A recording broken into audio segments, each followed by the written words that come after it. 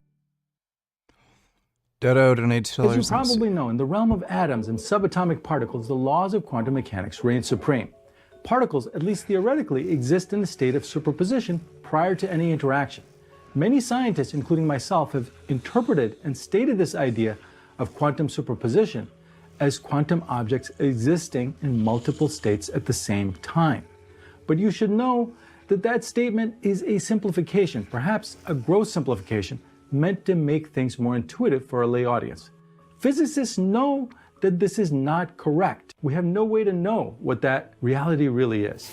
We only know that the math seems to be saying that the electron exists as a wave of probability until it interacts with the far screen. As you probably know, Okay. since gravity is a feature of space-time, if we believe a quantum theory of gravity exists, it is probably going to have to be a quantum theory of space-time. Part of the reason that this is difficult to do is that we can't simply blend general relativity and quantum mechanics together because their mathematics is incompatible. We can actually see a problem just by looking at the equation for general relativity. We see that on the left-hand side, it describes curvature on a classical continuous spacetime. But on the right-hand side, we see matter or possible configurations of matter, which is fundamentally quantum. Another factor that makes quantizing gravity difficult is because it is so extremely weak. For example, the electromagnetic force is on the order of 10 to the 40 times stronger. The 10 times 40 difference is like comparing the size of an atom to the size of the universe. This weakness makes it nearly impossible to do experiments measuring, for example, the gravity of an atom. We've had relatively stable climate. No ice ages, no hot spells, and we've had these ice caps that have remained, primarily in Antarctica and Greenland. If you melt those ice sheets in Greenland and Antarctica, the water levels will rise and come to the level of the Statue of Liberty's elbow. So we're talking not so much, oh, it's so hot, it's gonna kill me. No, we're talking about sea level change. And where are all the greatest cities in the world? They're on the ocean's edge, on the river's edge. My point is, what's gonna happen first? Coastal cities will get flooded. You're not gonna just see water levels slowly rise. That will happen, but that's not what you're gonna notice first. The storm swell that previously only brought the water to here now breaches your city walls. You'll see it in the extremes of the weather, and this will destabilize the world. And you know who knows about this is the military. We've had that kind of sea level rise is gonna take a very long time. Like, we'll be dead before that happens, but the extreme weather where we end up having like really bad storms or hurricanes, where, you know, like waves can go over the coast and damage buildings and shit, that's something that will happen in our lifetime.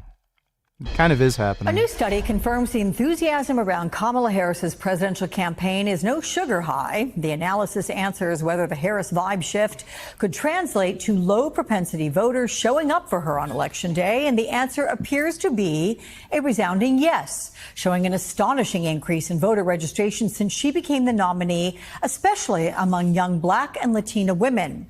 Joining us now is Tom Bonnier. He is the CEO of Target Smart, which produced that study. So, Tom, welcome. This analysis, it started on July 21st. That's the day President Biden announced he was stepping down.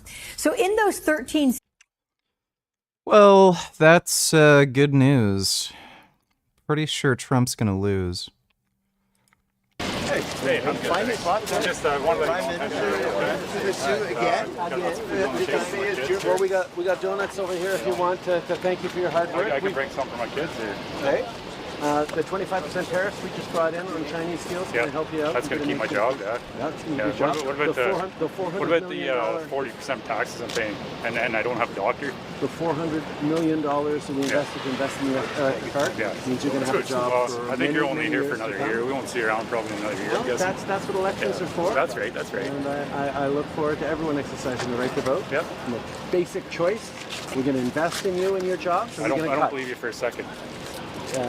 Dental care? Do you know anyone who got dental care? Yeah, I pay for it myself. Okay. We're like 3 years You behind. have a job and coverage. Yeah, but we four got people in my seniors. family. We've got Every seniors. time we go for a dental visit, it's costing me about $50 in my pocket per person. Okay. Why? I have a good job. You're not really doing anything for us, Justin. Well, actually, we just invested so 500,000 people haven't been to the dentist. Got to go to the dentist over the past few Probably months. like my neighbor that doesn't go to work because she's lazy. Well, She you know just what? doesn't go to work. She lives the same Most life I do. Canadians try to stick up for each other, and that's what we're going to keep doing. Yeah, Good yeah. luck and take care of your family, No, sir. no, I'm good. Thank you. All right. Have a nice day. Have a good day, sir. Nobody likes Trudeau. Next election, I can guarantee you he is fucking out. Mine is 16. Wow, aren't you cool? I am pretty cool, actually. But like the thing that Apple on a technical level does that makes this a lot harder is they have a separate chip on the device called the security enclave, which is where all like even vaguely sensitive data for things like your passcodes or like your Face ID, like metadata and stuff like that is stored. Yep. And that is the starting point to decrypt your main storage layer. So your storage is entirely encrypted. You have the security enclave that you have to unlock to get the key to then decrypt the main storage. Yeah. So I think the current companies, what they must be doing is they must. I brought some water bottles to a grocers union that I used to work for who are currently on strike. Feels Goodman. Fuck Kroger. Well, that is very nice of you. Thanks for the donation. Forgot my namification. Must be like, so as an example with BitLocker, let's say you have a hard drive that's in. Yo, why do the most vocal anti-vegans always have faggot faces? That was a rhetorical question, Richard. It's genetic. Anti-vegans should suck on the business end of a boomstick. Did you see the movie Long Legs? It's pretty good. Dick Girl Baphomet orgies. I did not see Long Legs. I've seen very mixed reviews on that movie. But thanks for the donation, Satanic Devil Worshipper. Encrypted with BitLocker. And if you take it out of that machine and you plug it into another machine and try to turn it on, okay, what's going to happen is that when it goes through the boot process, it's going to see that it's a different, basically Windows itself is going to be like, hey, I haven't seen this before, and then it's going to flip a bit essentially on the hard drive that's like, now you need to enter the recovery key. You can't just do it, right? Mm-hmm. So I think $2 I don't get it. He's mad at Trudeau because his dental care isn't completely free, and he blamed his neighbor who doesn't have a job for getting free health care. The hell is he looking for exactly also? Most plain door. Well, basically, every fucking promise Trudeau's made, he's broken. So, I think that's what he's basically talking about. Doors aren't locked. There are no keys, no sensors or passcodes to secure them. If someone wants to pull the lever, they can. A man opened the emergency exit door and forced his way off the plane.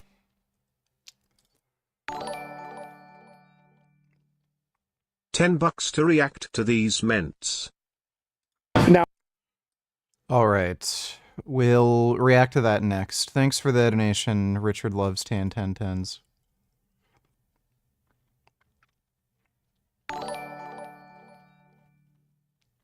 Supreme Leader Richard, our Gaza operations have started and so far successful. We have launched our nukes at Iran and Russia. We had hit military bases that supply HIMARS. Now we are sending Green Berets and Delta Force to look for Putin. Well, that's good news. Just update me when you find Putin. Thanks for the donation, Benedict Arnold. Now, Mark, this is a situation. And yet, with 40 million flights each year, these doors are virtually never opened in flight. So why not? It's self-preservation, surely. Common sense. Most people are, smart enough to not mess with that. The real answer relies on where planes fly. How high do planes fly, approximately? 10,000 kilometers, or is that overshooting it? I think that's overshooting it. I think you'd be in space. 25,000 kilometers. That's the height of a plane flying. Is that way too low? It's too much. It's too much. Bring it About down. 30,000 feet. 1,000 kilometers, still space. 50,000 feet, I think. Some of them can go up to 43,000 feet. 30,000 feet. 38,000 feet. Yeah. Why do they fly that high? I don't know. Safety, I guess. Probably to avoid collision with other aircrafts, and if there's high mountain ranges, I don't know, when storms or weather. It's just more efficient. My guess. Twice, new downstairs neighbor is screaming at GF at 2 a.m. Seems like domestic assault. I told front office, but I can't judge how serious they are taking it. I have it on video. They said call the cops next time. I will. Any ideas on what else I should do? I wouldn't fucking bother, like, unless they're so loud they're annoying you, or if you actually hear physical fighting. I wouldn't bother calling the cops. Thanks for the donation though, Saxby. Is to avoid turbulent weather. I think that's a decent guess. Now, it's true that one of the benefits of flying at 30,000 feet is a smoother ride. This is high in the troposphere, the layer in which most weather occurs, so there's less turbulence and fewer storms to navigate around. But this is not the main reason that planes fly so high. The bigger reason, of course, is money. As you go up, the density of air, cabin, and the low-pressure exterior is so great that no one is strong enough to pull the door inwards. And if someone had come up and... Yeah, I already know that. Situation where you should use your size to your advantage. This like 80-year-old guy is using the machine Mark wants to use. He's pull the old card humping the thing, trumps everything. He's humping the machine. Mark's pacing back and forth. I can see him getting angrier and angrier. Using the dip machine over there. He can use it now. He's cool. See, now someone else just jumped in while you're standing here. Yeah, at least you jumped in on that side. Jason, did you hear what happened with Lenny? I'm hoping he comes here this morning. We're going to talk to him on camera about it. What happened to him? And I swear I'm not making this up. Lenny went over to Planet Fitness to join. Yeah. They declined him. They wouldn't let him join because they told him to his face he's the kind of person they're trying to keep out of the gym. Mark told me the story. This happened the other... Right, Mark? You can confirm? Oh, yeah. I don't know the exact details, but they told him they don't want bodybuilders in there. They don't want powerlifters. Well, what... Dude, that sounds like they're asking for a discrimination lawsuit. What do they want? Just casuals. Are you still doing edible stream? Also, Lenny has to look after his mom's cat now. Hopefully he looks after it. Yeah, well. Knowing him, that might be an issue. I don't know. I don't know if I'm going to do an edible stream. So just want to do cardio and maybe do some machine. I mean, Planet Fitness, you can look it up online. They're terrible. No serious like workout guys. I'm no Alan Dershowitz, but isn't that some form of discrimination? I mean, he'll tell you. He'll tell you. I mean, seriously. Planet Fitness is going to get Order 66 on. I just don't get that. Well, at least let him join the gym first, and if he commits a few infractions, then terminate him, right? They got the lunk alarm that goes off. Well, I mean, he'd set it off on his first day, but nonetheless. As soon as he walked through the door, it would go off. That's ridiculous. Does that mean Victor's not going to join? We need to get Victor, Jason, and Lenny over there. Victor's just shaking his head no. We need to go over there, try to join, see what they say. The lunk alarm would go off, like if Victor got within 50 feet of the gym, the lunk alarm would go off. Not because he's loud, just because of his size. Yeah, they discriminate. They'd say, this big dude's coming in, we don't want him here. Out. They wouldn't even sign him. That's crazy.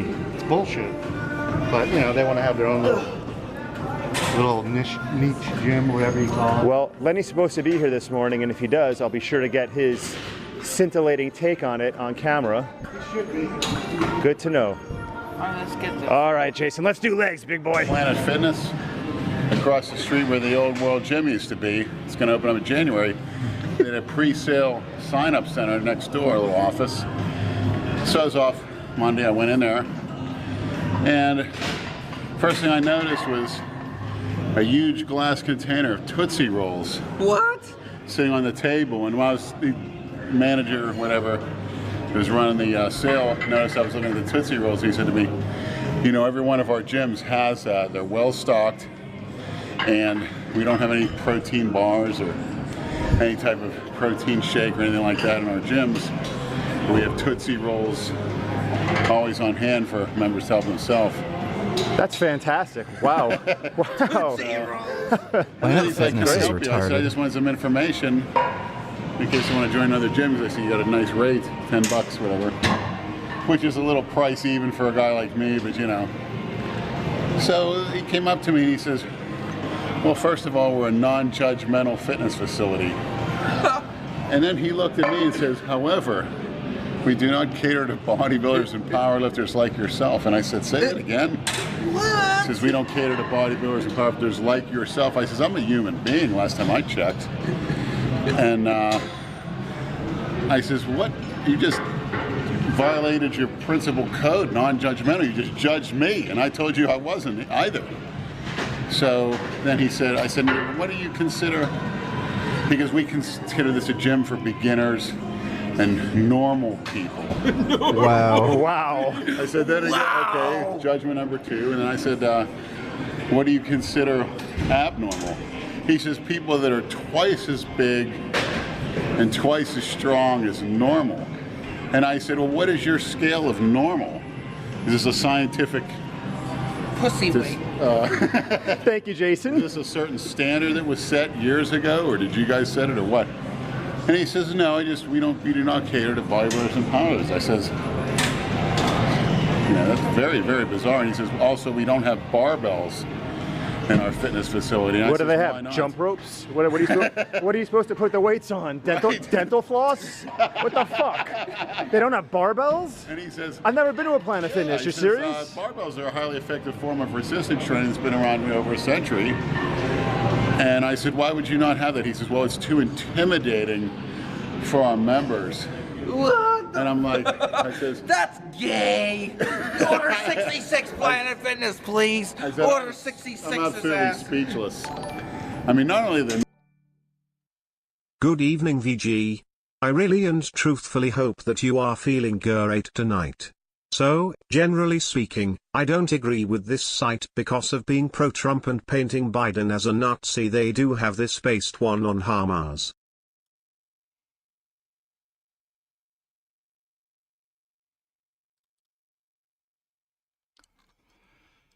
Hamas.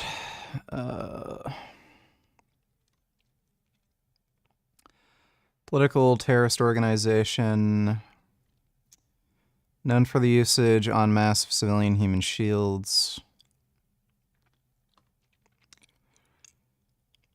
Gaza chief's brutal calculation: civilian bloodshed will help Hamas, revealed through Hamas's chief Yahya Sinwar messages.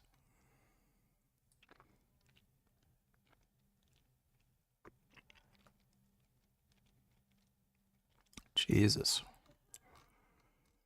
Well, at least they do have a base take on Hamas. They go into pretty good detail. Yeah, there's the child suicide bomber. They really like using child suicide bombers. Thanks for the donation, Ben. the most judgmental, prejudicial. Imagine if you said that about, we wanted a gym, but we do not cater to fat women or homosexuals or something. I was saying before you got here, I'm not Johnny Cochran, but sounds to me like that's a form of discrimination. You know, at least give you an opportunity to go there and not set off their retarded lunk alarm. Right. There are actually people who are a quarter your size who scream and grunt like idiots when they lift weights who will set off that alarm. And there are people who are bigger than you who lift very respectfully. And a grunt is talk about being judgmental. A millisecond, people can't. I don't get it. You're exhaling air. I mean, you know. Well, I was actually considering going over there and checking it out, only because they open at 7 a.m. on weekends instead of 8, which this does, so I could work out there before work on weekends. But so I can, I can go curl some dental floss. Yeah, I wouldn't even go over there to just to make a video because they said, and we're also one of the few fitness facilities that we do, after we warn members, we do involve local law enforcement in enforcing our policy. You can't be serious. They get the police. They get the police involved. They reserve the right to involve local law enforcement. Yeah. Involved in what? To uphold their standards. If you film? God knows. That's not a crime. How can the police get involved? That's not a criminal matter. Is there a statute I don't know about on the books about? That is the funniest shit I've heard all morning. I said maybe they. Why do they support Hamas when they have admitted to bombing children? Well, it's because they hate Jews, right? So the, retards will support Hamas so long as they hate Jews. Thanks for the donation, Dodo. Knuckle deep? Yeah. You don't know about Knuckles Deep, Lenny? No. Oh boy. Jason tried to. I'm not up on all the news. Well, maybe you should cover your ears then, Lenny. Yeah, cover your Oh, now you don't want to talk about that, right? No, I don't. Yeah. He tried to fist himself. I think I better not only cover my ears, I better cover my groin area too. This is getting interesting. Yeah. Or you might want to listen. It might excite you. If you ask him, he'll demonstrate. How do you possibly fist yourself? And then again, what does that mean, fist yourself? I think I have an idea. Let's not talk about it. Well, first you bend over, grab your ankles, then we'll get Big Victor, who's probably got hands the size of a lunchbox. I got a new name for Victor. Let's call him the Yeti. The Yeti.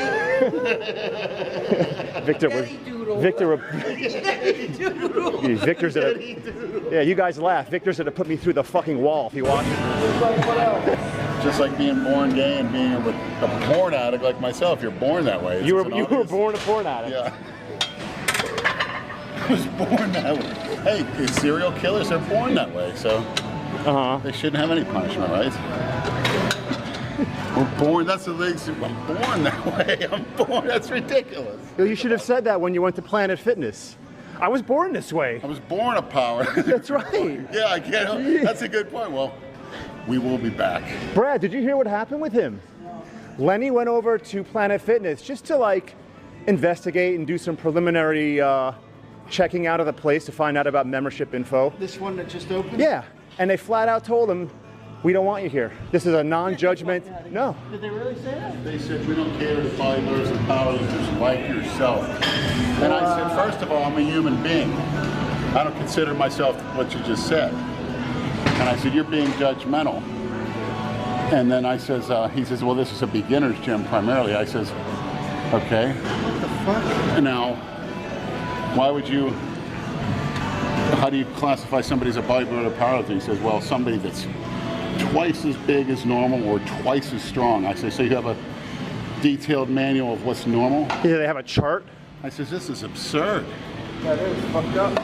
I'm telling you, the three of us, Mark, Victor, Jason, we should all go over there dressed like Ken Patera. Remember those things Ken Patera used to wear? We should all go there dressed in those things. The singlets. Yeah, the singlets, exactly. Just to join up. Speaking of Ken, I don't know if you viewers remember, him and Mr. Saito, after an AWA bout in the early 80s, went to a McDonald's. I forget which state. I think it was Minnesota. And it was closed. And they remember they had the big boulders in front of the McDonald's, like a decorative outdrop.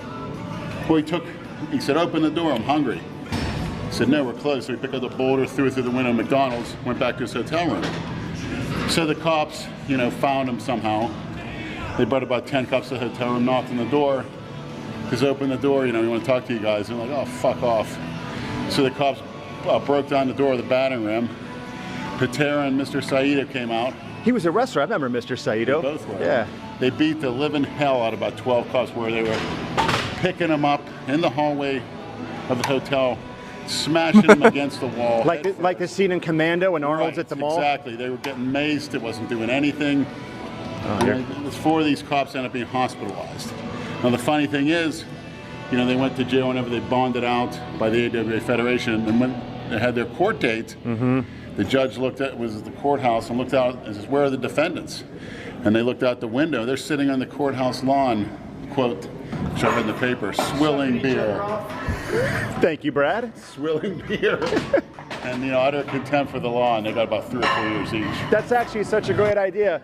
You remember the wrestlers, the Bushwhackers? Yeah, we should, that's what he is, yeah. all of us, we should all walk into Planet Fitness like that, like 6 of us. Well, that's Vince taking a good team, the sheep herders, who were badass New Zealand type, and he said, "Why don't you guys come out and walk?" Gale261 donate $2. Someone accused Israel of genocide on vegan Reddit, saying vegans have to support Palestine, and only got 4 likes and hundreds of disagreements. That's funny. Genocide, this and that. Oh my god. 4 likes.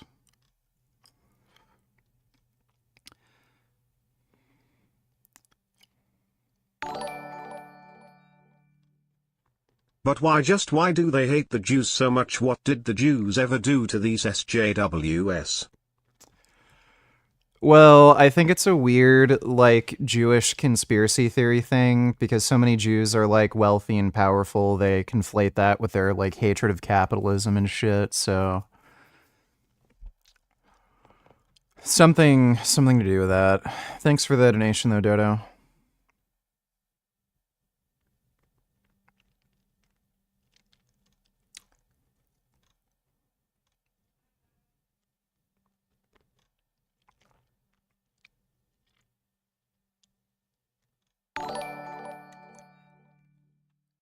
Are you going to Vegandale in Toronto next weekend?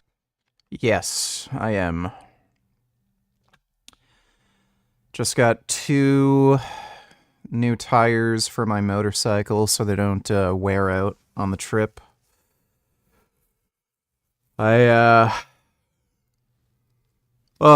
been having trouble seating the bead of the tire onto the rim.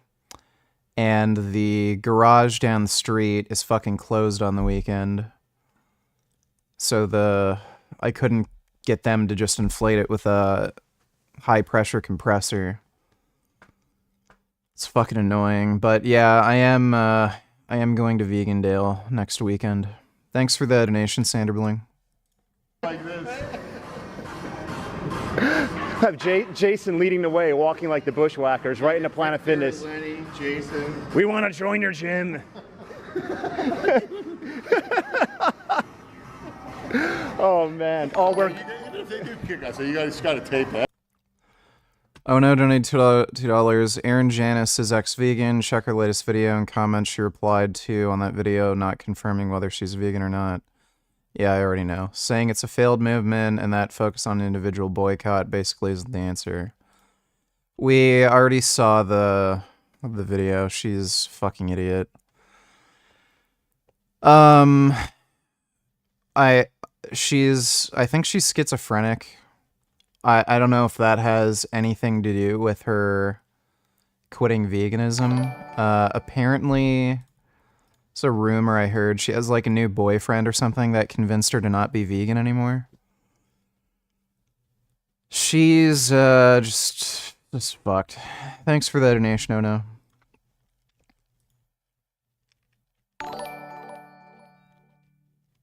What do you mean by Jewish conspiracy theories? What kind of conspiracy theories do they believe? They blame Jews for like capitalism and shit, and because a lot of them are like socialists or commies, they like blame Jews, like that kind of shit. Thanks for the donation, Dodo. That'd be cool. We could all wear GoPros on our foreheads. He, like you say, get this Ken Patera wrestling singlet. How about I wear up my powerlifting belt? Yeah. Yeah, exactly. Yeah. I'll come in with my posing trucks on all oiled up. Body yeah. Chains around our necks. Yeah. Yeah, Lenny, bring that neck harness. I'll have a syringe sticking out of my ass. Come here.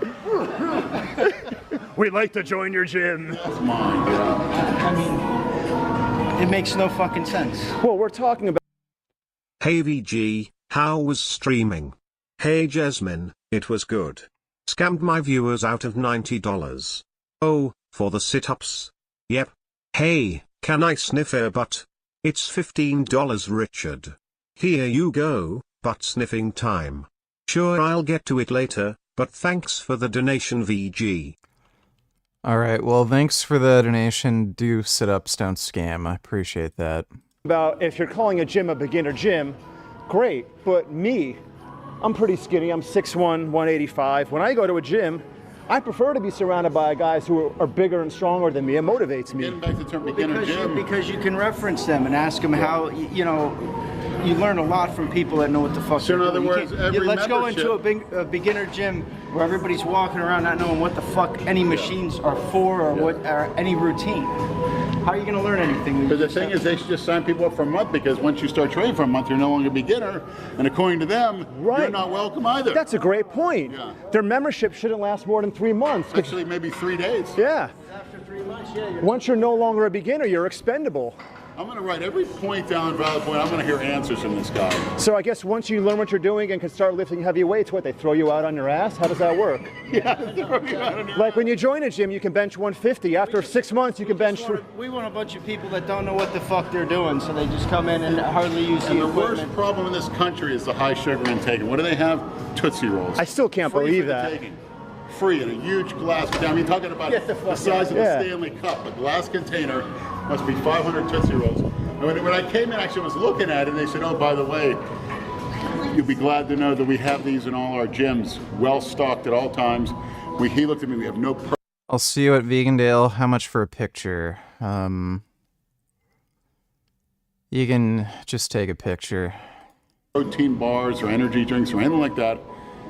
Not even bottled water. Well, maybe they're trying to fatten up the prospective members to make them think they need the gym membership. Hey, I gained 3 pounds since I went over to Planet Fitness.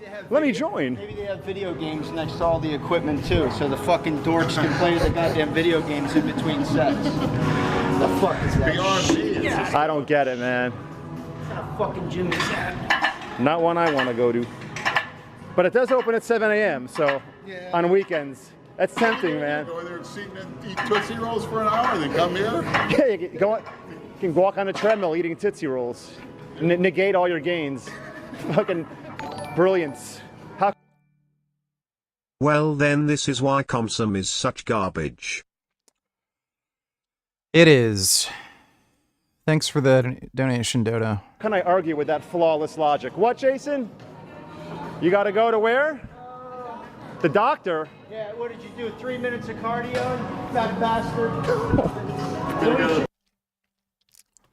That's pretty minty. I think what these companies must be doing is they must be actually extracting the security enclave chip to a point and not allowing it to write anything, right? Because as long as it can't write anything, you can go and you can do this endlessly, is the idea. Now, that takes a lot of very insane technical stuff that like nothing will ever make it impossible to get into somebody's phone. Like the easiest way to get into somebody's phone, and this is how like criminals stealing phones work nowadays, is they walk around the bar looking for somebody Look for your password. who isn't able to do Face ID because they're in a terrible environment and like they're covered in makeup and shit, so like they can't do it. They watch them enter the code, and then that's when they steal the phone because now they have the code so they can unlock and do whatever they need to from there. Like there will always be ways. Like if you just go through enough security camera footage, you can eventually find a clip of the person unlocking their phone, and now you have their passcode. Like there will always be a way. Can I show you something cool? All right?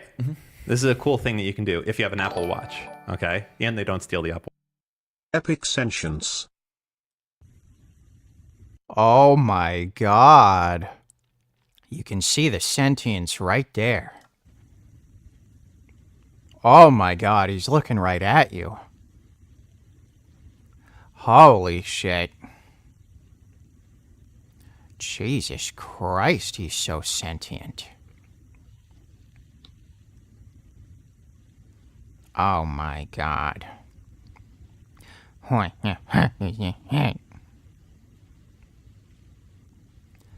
That's a good fucking sentient cat. Holy shit. You're so cute. You're just ridiculous. Oh my god. That's a good sentient Joey. Thanks for the donation, Ethan, though. Watch. You can have the Apple Watch set up to unlock your phone. You can have the Apple Watch set up to lock your phone, Okay, and then you can also have your iPhone always in a mode where you have, you know how you have screen time, Yeah. right? You can have screen time with a separate, unique password that you never use, okay? And that screen time password is set to not allow account changes and not to allow passcode changes, okay? So what happens? Someone steals your phone and they know your passcode. You can press this one button on this. This is how I have it set up. One button right here. It will lock the iPhone, turn it to low power mode, and turn on all of the radios, and then to do anything, you have to go and access the screen time passcode, which you're not going to know. I'm happy you managed to find a use for the $1,000 Apple Watch. Proud of you. It's probably the best use case for it is that if someone fucking yoinks your phone. I'll be going to Vegandale as well. Apparently at the other Vegandales this year they've required people to use a wristband that you have to load with money in order to buy food. That's our worded if true. It'll be cool to run into you there. Thanks, VG. There's no way that's true. Yeah, there's just no fucking way. Thanks for the donation, though, Sanderbling. Out of your hand, you press a fucking button, it activates a shortcut. It's really fucking janky how you have to do it. You have to create a focus mode. So when you press the button on your Apple Watch, it turns on a focus mode, and then Apple has automation set up when a focus mode is turned on that syncs to all of your devices, and that focus mode can basically turn on ultra lock of your iPhone. For a person who doesn't do much, you seem to have a lot to hide. I believe in privacy as a human right, and it's not even for nefarious purposes. It's that I have to be educated. You know, if I'm out there expected to be providing the best software for privacy stuff, which I'm trying, you know, I'm competing with companies that have hundreds of millions of dollars, right? Like every ad that you're watching on YouTube right now is like, are you afraid of data brokers? And you can't even afford servers. You have everybody running stuff on their own machines. Yeah, exactly. So we're at a huge disadvantage, and the biggest thing I can do is educate myself and find out what's bullshit, what's not, and provide the user the best product I can. Wait, but I thought you were the CEO. Does that mean you have to spend all your time obsessing over every single detail of every decision the company's ever made in its history? Only the ones that can come back to affect me. So like, you know, me saying like wild things from 10 years ago, I know all of those. Those are up here, okay? So any of those clips, you know, like there was one of me laughing of a kid getting thrown out and evicted out of an apartment. That's up. Let me take a look, Sanderbling.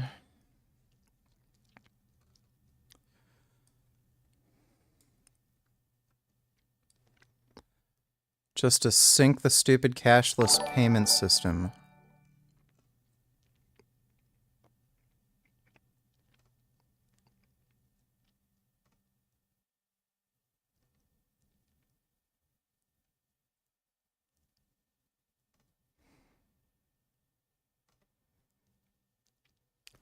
What the fuck?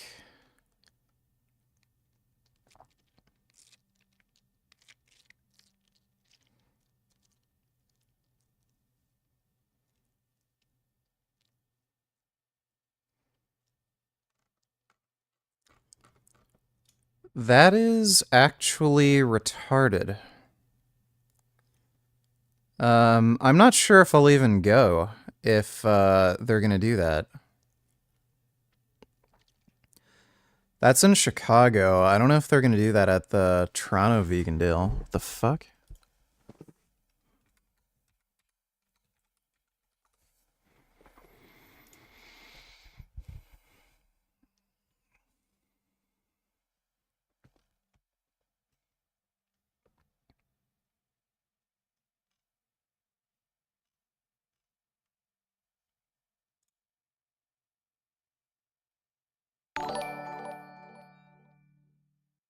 Check out Sneako's Twitter. He posts some of the most unhinged anti-Semitic shit. Does he still have you added on Discord? He has me on Discord, but he never responds to my messages.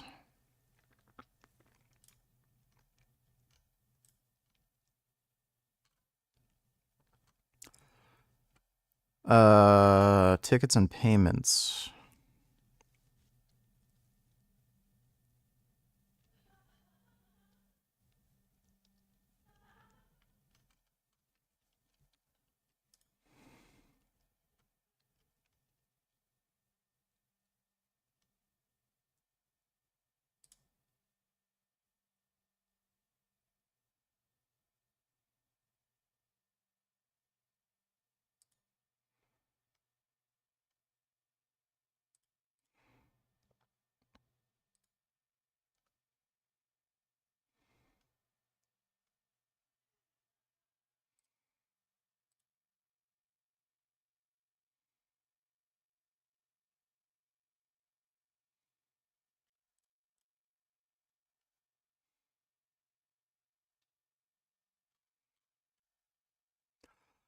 There's nothing mentioning that payment system on their website.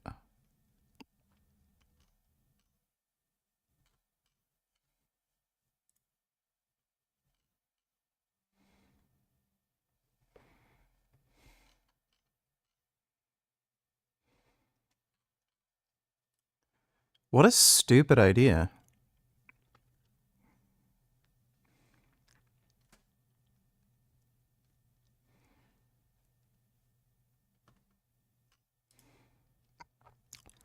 Yash Tio.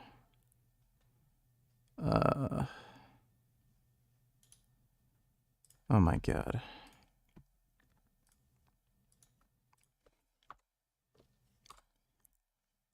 What?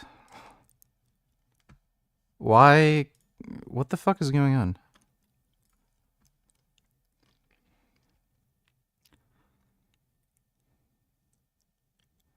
Dirty Vegan Burger, Quebec. Oh yeah, I heard of that place.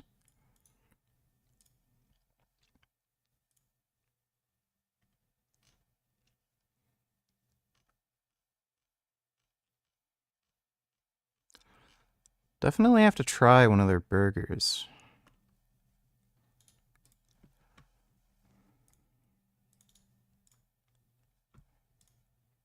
How far is that from me?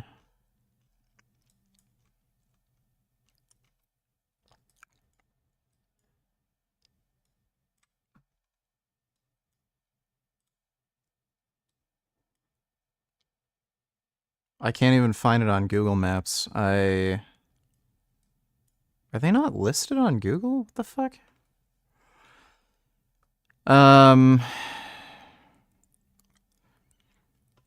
Yeah, N-word. I know Sneeko posts insane anti-Semitic shit all the time. It's nothing new, but thanks for the donation, dude. Oh, good. Vitalife is gonna be there. Seems like they don't have a ton of food vendors.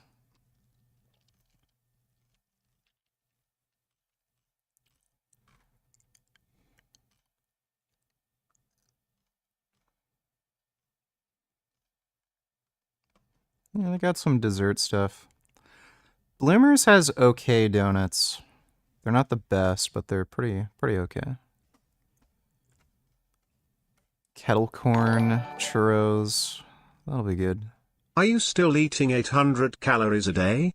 How is Jasmine doing on her diet? Yeah.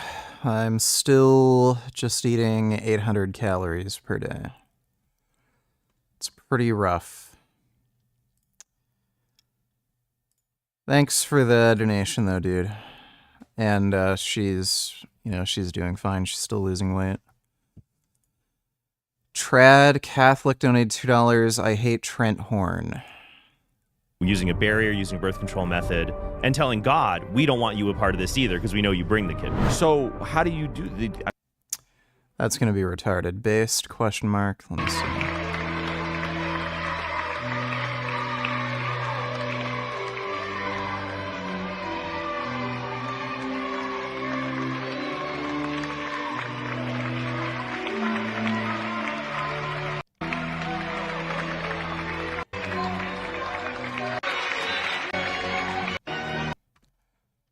I don't know how that's based, but thanks for the donation, dude.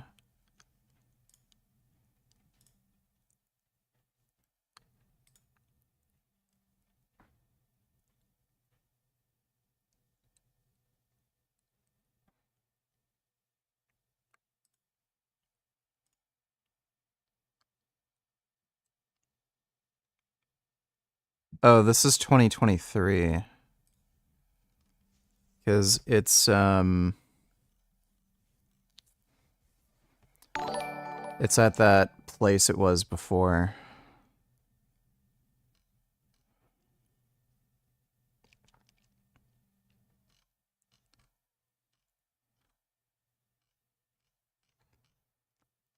I don't see anything about the payment system.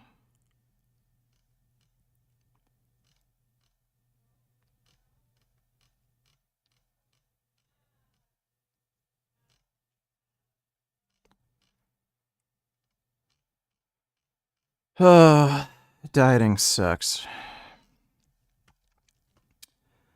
It really sucks. Son Goku donate tellers, is frequent porn consumption, let's say you watch like once or twice a day when you go to bed, is that bad in your opinion? Entirely depends on the individual. So if you're not getting any kind of sexual dysfunction and it's not negatively impacting your social life or relationships, then I'd say no. Thanks for the donation, Son Goku. I mean, like, my other Catholic friends are like, yeah, like, they have a gang of kids.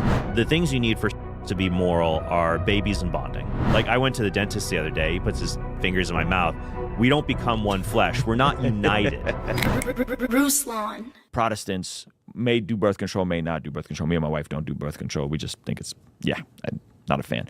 But barrier methods, right? Mm-hmm. The cycle, keeping track of the woman's cycle and being careful when she's on her, when she's fertile, right? Right. And Catholics are no on that. Is that a fair assessment? We're Catholics believe that God gave us our, and so we should not misuse it. And so God gave us, as you and me as men, he basically gave us fertility from the time we hit puberty until we have like 1 foot in the grave, basically.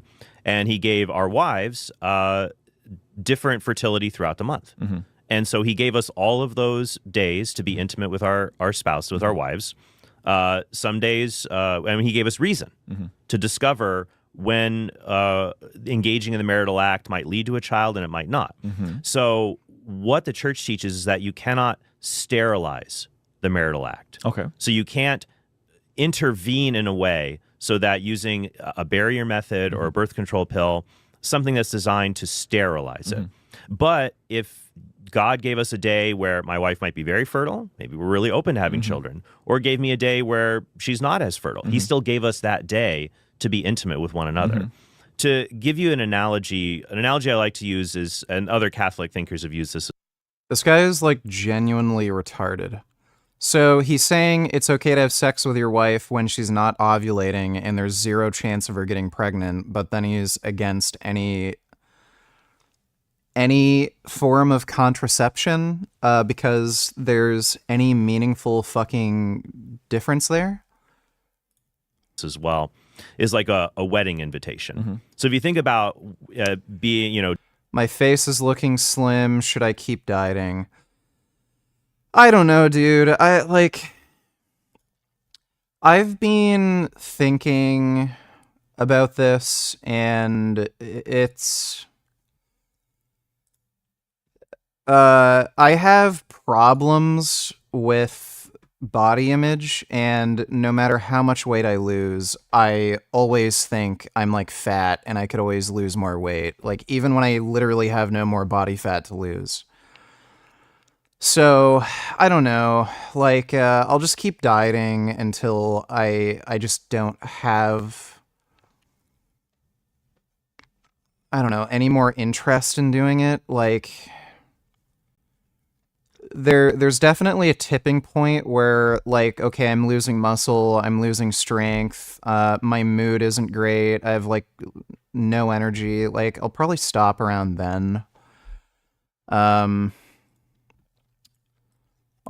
give you guys a free OnlyFans preview. I uploaded this pic to my OnlyFans. This was from today during a chest workout. That's what I look like right now. Like I could be leaner. I think I look pretty good here, but you know. Women have their cycles, so they have different levels of fertility. Some days when you're intimate, there's a really good chance you'll have a baby. Other days you might not. Let's say you're planning a wedding. So I've been married for about 10 years now, and I remember planning all this, and you send an invitation to friends. Advice on working for yourself? I work out and more, but I can't focus on my own projects. I only focus when I'm working for someone else, and I hate doing that. Maybe it's because I'm far from selling anything, but it's like I don't care about myself.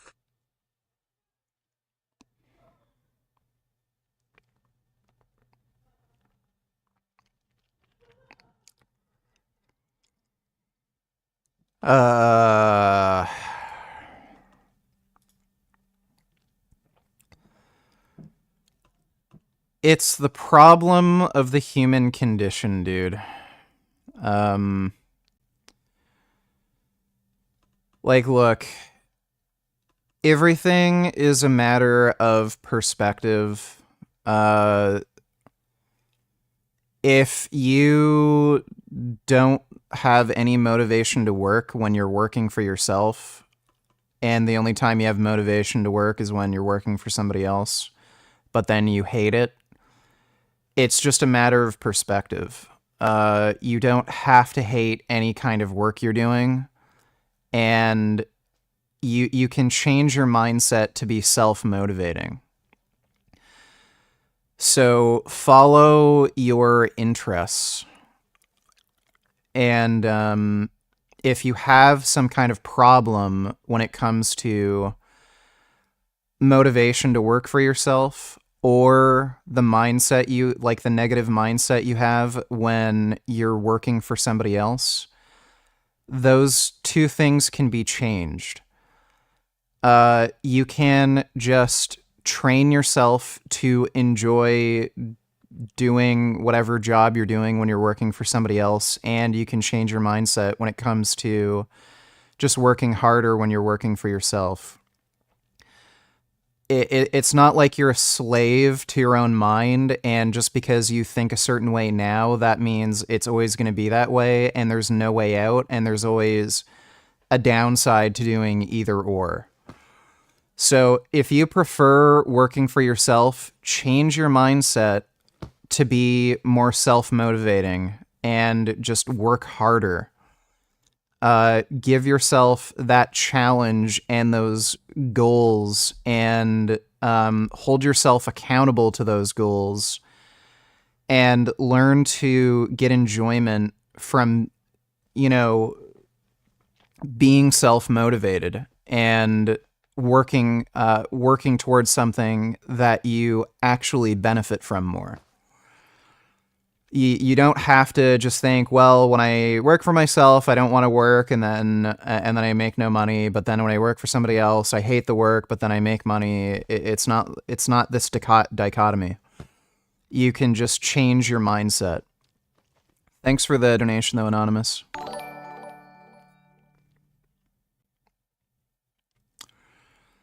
SARS-CoV, donate $2. Raw on Gaza says it's a genocide, lol, about 10 seconds in, time-stamped already. Us to believe and love what we want, all that. Then we can shift our attention to other priorities, like ending the indefensible genocide currently going on in Gaza. So, the American political system right now is full-fledged retard. He has some really retarded takes. I know Thunderfoot criticized the shit out of him for drinking the feminist Kool-Aid.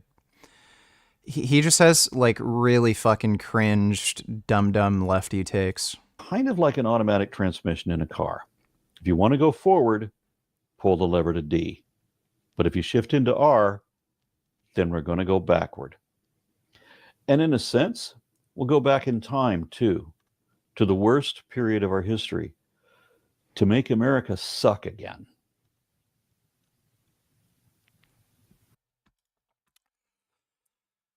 Yeah, well, that's dumb Aaron Ra. And you're worried about, you invite people to a wedding. It's like, how many people can we really handle at this thing? Yep. It's like, we got to cut the guest list down. So you send an invite to your cousins, and it's a Dodo donate $2. What comes to your mind when you hear UC Berkeley? Dumb, retarded shit. Thanks for the donation, Dodo. And you pick a day for the wedding that yeah, they can definitely attend, and they're going to be there. That would be like being intimate on a fertile day. But let's say you're like, I don't know if we can have that many people at our wedding. Like, I would still love for our cousins to attend. I think if you send an invitation knowing that they might not be able to attend, let's say they got a football game, that would be like being intimate on your wife's infertile day. Like the cousins, they might not be able to come to the wedding. They probably can't. But if they do, hey, that's still great. I Sure. love that they're there. It might be a little stressful. Sure. But it's still great that they're there. Yep. But but let's say I said, okay, we want to have our wedding on this day, but you know what? I don't want your cousins to be there. So we send them a disinvitation. Okay. So we say, look, we're doing the wedding on this day. Please don't come. Yep. We don't want you there. That's way too stressful. Yep. So that would be like contraception. Got it. That would be like saying to our future child, we don't want you here. Sure. Using a barrier, using a birth control method, and telling God, we don't want you a part of this either because we know you bring the kid with you. Yeah. So, yeah. Okay. Well, so you can space families. And the church teaches you can responsibly space your families. So that's my next question. Yeah. Like me and my wife, we don't use birth control, but every time we had a baby, we knew she's fertile. There's going to be a baby if we have on this night. That's right. Yeah.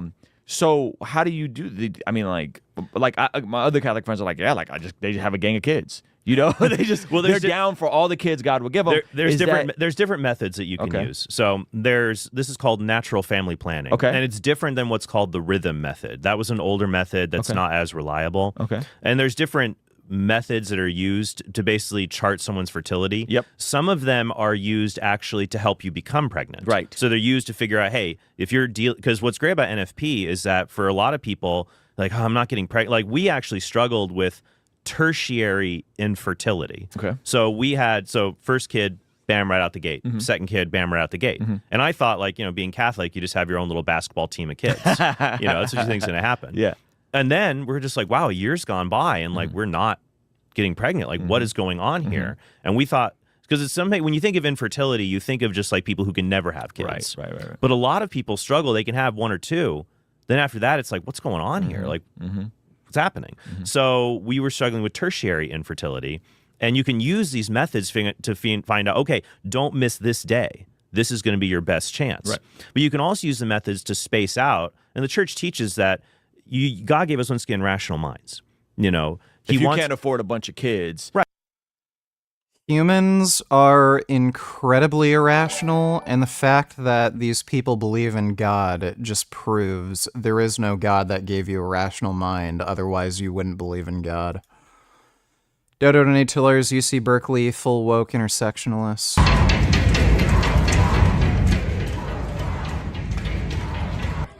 Normal day as a Jewish student trying to go to one of our events.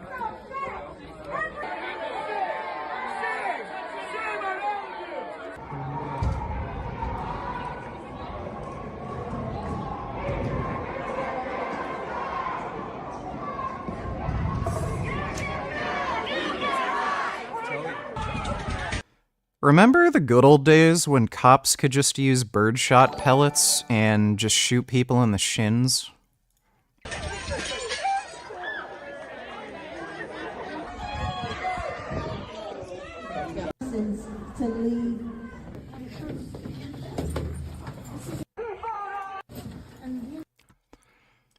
Yeah, well, that's universities for you. They're havens for Nazi anti-Semites. How many vegan intersectionalists there do you think make excuses for non-privileged people to eat meat? I am sure. Yeah, like, what's the basic hopes? Oh, it's part of human culture. There's religious reasons and cultural reasons to eat meat. Yeah. Hey, get the f*** off of me. What the f*** are you doing? Jesus Christ, you just punched me in the face. You can't punch people.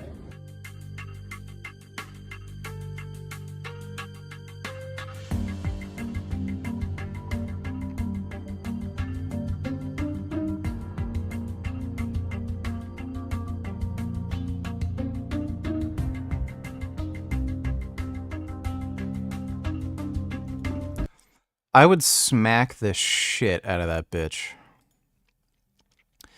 Vegan donated $2. Is Israel waiting to see if Trump will win before they decide to call a ceasefire? This hasn't been confirmed, but apparently Trump is in direct talks with Netanyahu, telling him not to agree to a ceasefire deal because it will help the Democrats in the next election. And he's making like a bunch of promises to Netanyahu saying, I'll give you anything you want, like all the weapons and shit like that. Just like don't agree to a ceasefire deal right now because it's going to make it more likely for Democrats to get elected. Not sure if that's true or not, but that could be part of the reason why there hasn't been an agreed upon ceasefire deal. I think what's more likely, though, and this is never fucking talked about, Hamas just has unreasonable fucking demands, and they're also not able to actually fulfill any of Israel's demands. So they're asking for like the right of return and shit, which is obviously never going to fucking happen. And when Israel says, okay, we'll do a ceasefire deal, but you have to give us all the hostages back, Hamas doesn't even know where all the hostages are. And there's other terrorist groups that have some of the hostages. So they're not actually able to fulfill any kind of, demands that Israel would need to like make a ceasefire deal worth it. But that's basically why. Thanks for the donation though, Vegan. Dodo donated $2. Can you debate Omar in the chat who's being anti-seed oil and stupid? Also, what do you think is worse, intersectionalist vegans who allow for meat eating or vegetarians who just don't get it?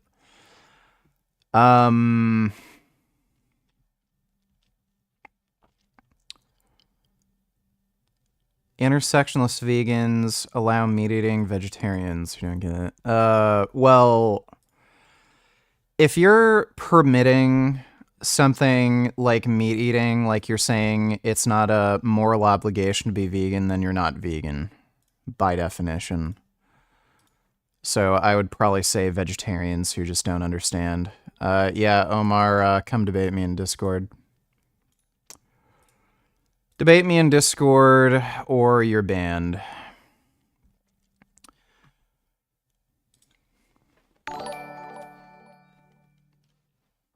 That lady who bunched him should be a concubine of Hamas and see how much she likes it. In my opinion, nobody truly cares for Palestine. If they did, they'd actually do something about it. They are all liars if they say they care about Palestine.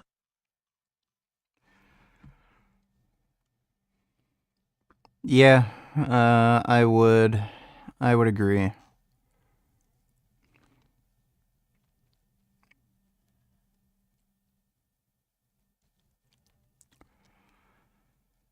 Yeah, this is more about hating Jews than supporting Palestine. Like, again, what is the point of attacking Jewish students? There's no reason to. If they're just trying to get support for Palestine, why attack Jewish students? It does nothing. So this whole movement is just about hating Jews.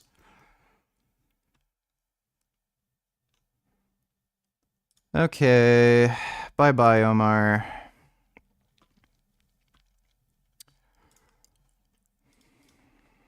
Right, and you need Space to those provide days for them, out. and it's not just like feeding them too. It's like, can I provide an education for them? Yeah. So I'm not throwing them into like a public school where things Yes. are just awful. Yes. Can I give them that Christian upbringing? So so we use actually the Creighton method, Okay. and so we find that it's very helpful and it's easy to use. They use the same method like in India with like people who can't even read to like just use stickers on a chart to measure your own body signs.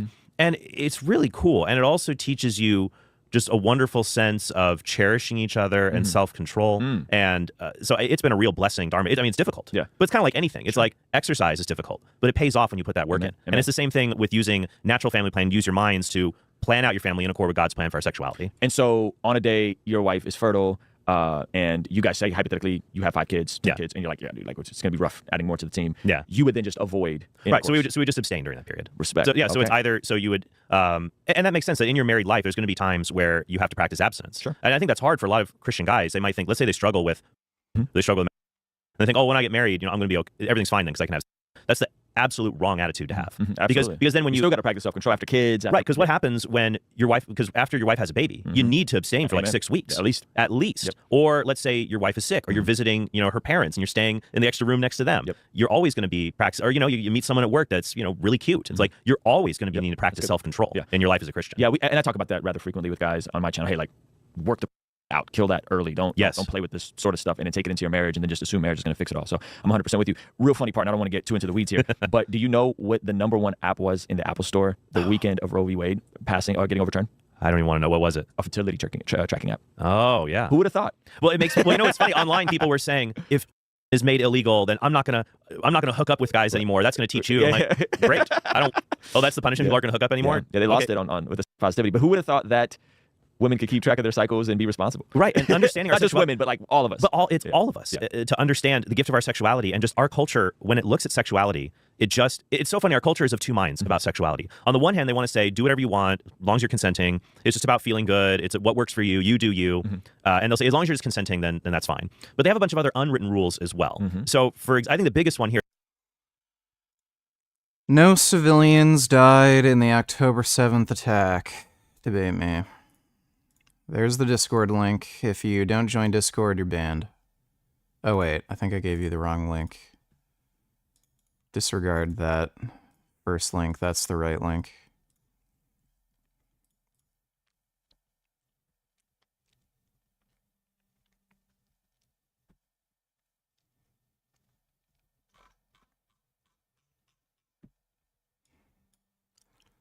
Who are you? Hey, can you hear me? Yeah. Yeah, so I'm the one in chat who said no civilians died on October 7th.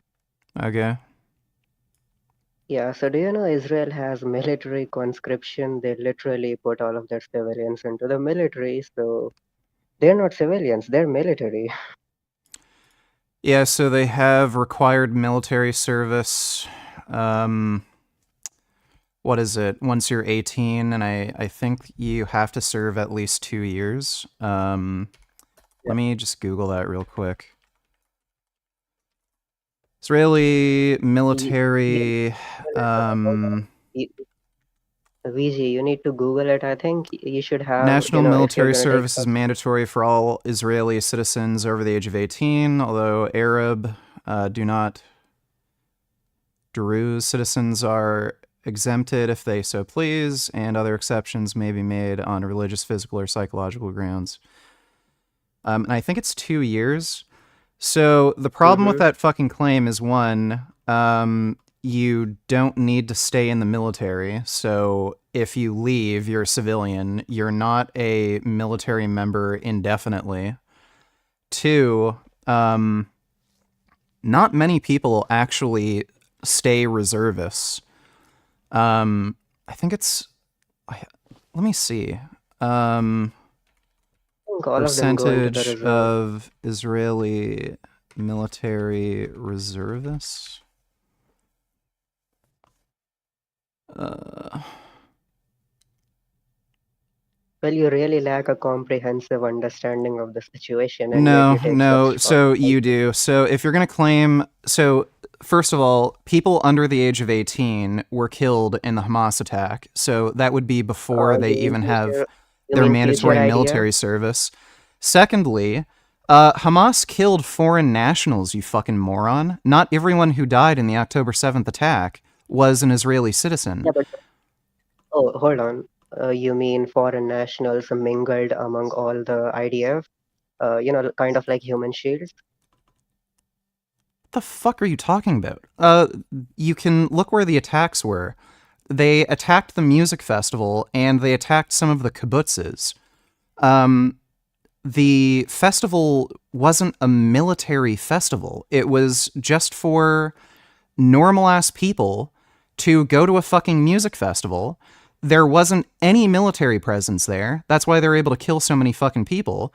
And it took 30 fucking minutes for any military to actually get to the fucking festival.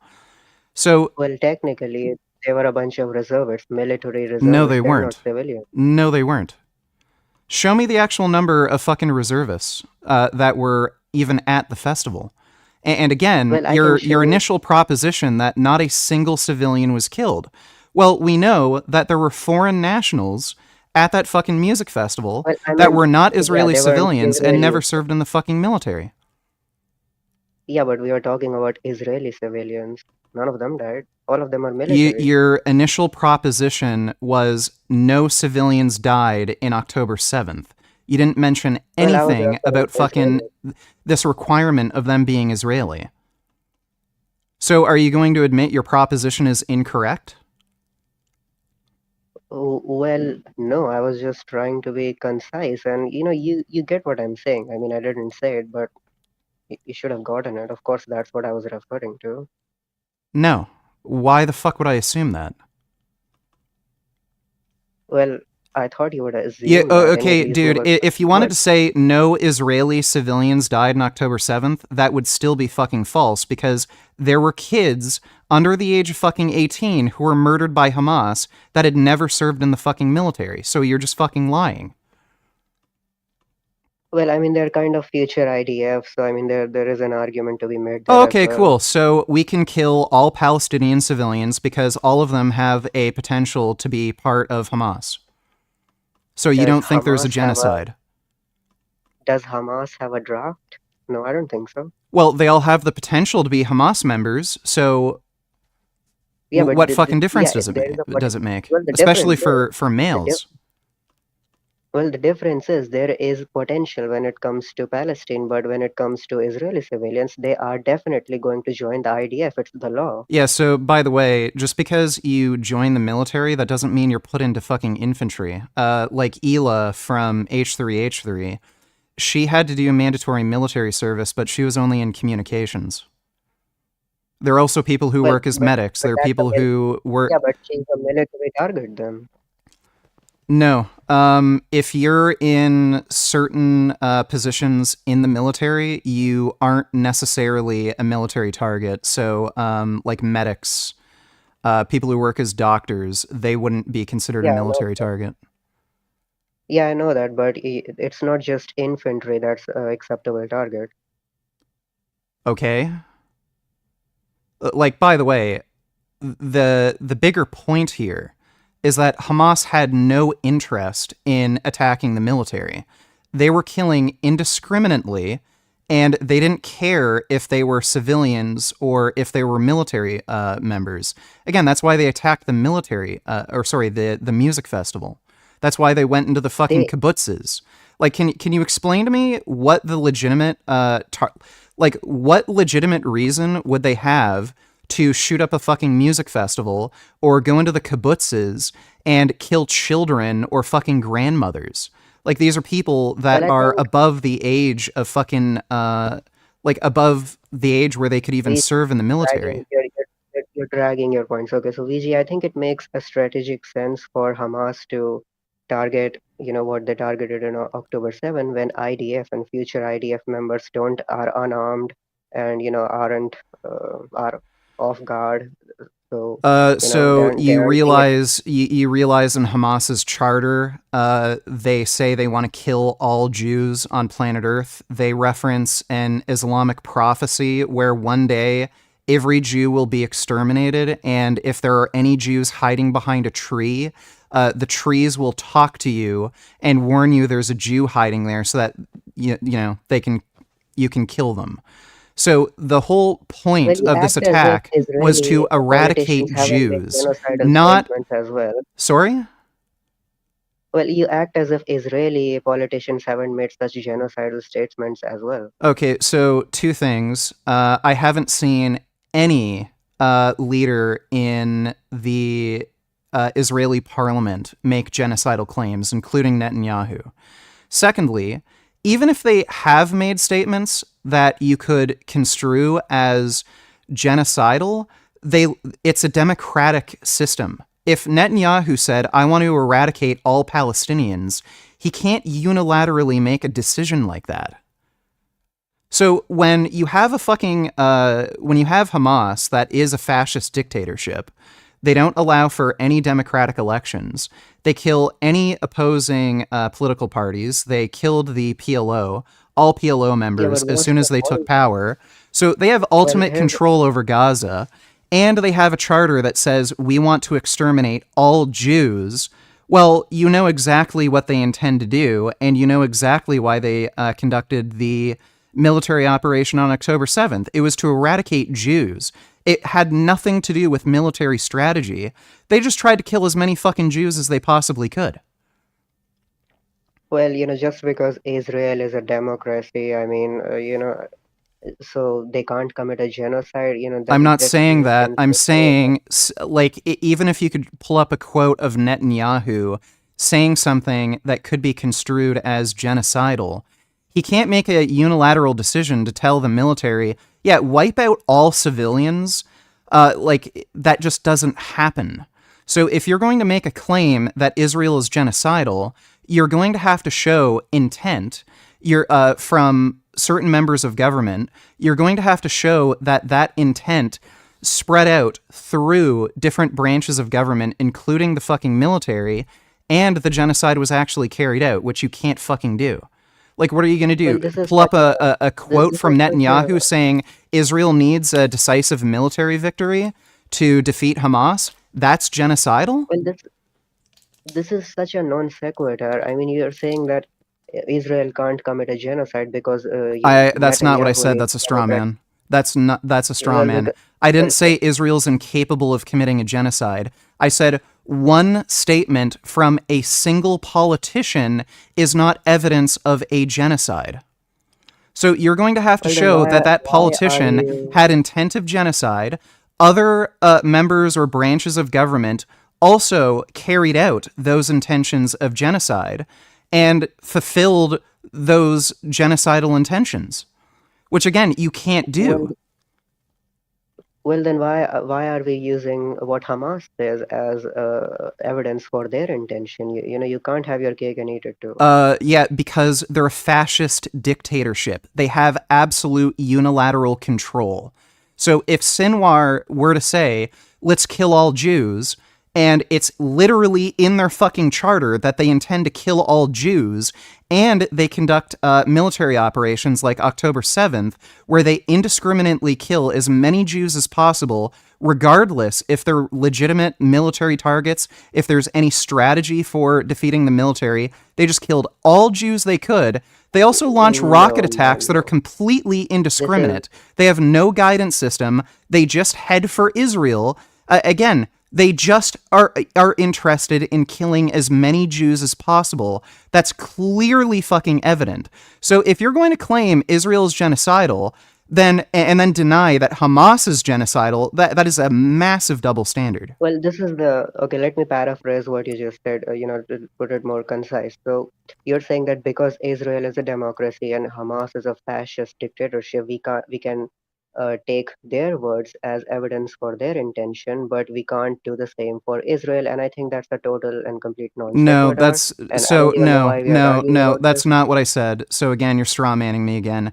I said in order for Israel to have committed a genocide, you're going to have to provide evidence for that. I have evidence that Hamas is genocidal. Clear evidence. They're a fascist dictatorship. Genocide is literally in their fucking charter. They want to kill Jews. They also conduct military operations that clearly fulfill those goals of killing as many Jews as possible. You cannot find that in Israel. You can maybe find certain quotes from certain politicians where they say things that are maybe a little suspicious, but you can't show clear intention of genocide. You also can't show that intention from any single politician of genocide is carried out through other branches of government and is fulfilled through any of their fucking military operations. I mean, okay, so, well, first of all, even if Hamas wants to, hold on a second. Has Hamas killed any Jewish person who is not an Israeli? Yes. What do you mean? Oh, look at the October 7th attack. They killed they killed anybody. No, not they on killed Israeli soil. No. Sorry? Not on Israeli soil. Have they killed any Jewish person like in America or in Europe or someplace else?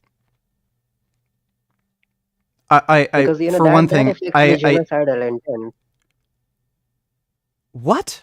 So, okay, wait. What are the conditions that would fulfill a genocide? Well, if they, you're saying that they want to kill all the Jews, but I think it's about Israelis. It's not about Jews. So they aren't killing any Jewish person It's literally in living their in America charter. or Europe. It's literally in their charter. Have you read their charter? They recite an Islamic prophecy that one day all Jews will be exterminated. So if the Israeli government had something in their constitution or charter that said one day all Arabs will be exterminated, would you say that's genocidal intent? But can you repeat what you said? They have a prophecy in their charter? Yeah, they have an Islamic prophecy written in their charter that they intend to kill all Jews. I mean, I don't know if I want to take that seriously because Hamas, it's different when we are talking about an established government like Israel. Okay, wait. So you're telling me you can find some random quote from a politician that you think is leaning towards genocide, and on that basis you're claiming Israel's genocidal, but when a fascist dictatorship says we want to kill all Jews and it's explicitly written in their charter, you say, oh, well, that's not really genocidal. Well, I'm not saying that Israel is committing a genocide because some politician said something. I'm saying that by your standard, if I think I should, look at what some random politician is saying and extract genocidal intent from it. By your standard, I wouldn't do this. I wouldn't take the word of a random politician. I wouldn't, just like I don't take Hamas's charter seriously. Okay, you're walking back your statements now. You're just full of shit. No, you're just full of shit. Okay, so is Israel genocidal or not? I think it's plausible. I don't know. No, probably not. Okay, is Hamas genocidal? No. Okay. I think they have an okay. So you're telling me a fascist dictatorship that explicitly states in their charter that they intend to kill all Jews, and they conduct military operations that perfectly fulfill that charter goal. They indiscriminately kill any Jews they can. They shoot rockets that have no guidance system into Israel, knowing that it's going to target civilians. They've conducted bombings within Israel. They've conducted bombings. They've bombed buildings. They've bombed buses, knowing they're going to kill civilians. No valid military target. They've also conducted the October 7th attack, where, again, they indiscriminately killed civilians. You have leaders of the organization like Sinwar, again, saying they intend to kill all Jews, they intend to commit more October 7th attacks until Israel is destroyed. That's not genocidal to you? I would like, I'm actually now walking back what I said. I'm not going to say for certain whether Hamas is genocidal or not, but I'm going to say. Okay, well then you're fucking retarded. Do you think the Nazis were genocidal? Do you think the Nazis were genocidal? Yeah. Okay, why do you think the Nazis were genocidal? Yeah, because of their actions, they were systematically rounding up a bunch of Jews and throwing them into camps because of their actions. Okay, and when Hamas literally tries to do the same thing, you don't think they're genocidal? Is Hamas rounding up a bunch of civilians? Yeah, because they can't.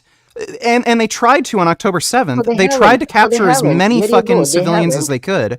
They tried to capture as many civilians as they could. They're fucking hostages. Hold on, VG. I just remembered a great point. They have hostages. They haven't killed all their hostages. Oh, they haven't killed all of them? Yeah. Oh, well, how nice of them. I guess they're not genocidal because they took hostages. Yeah, when we talk about the Nazis, they were killing literally everybody. That's a genocide. Yeah, so the Nazis kept POWs, you fucking retard.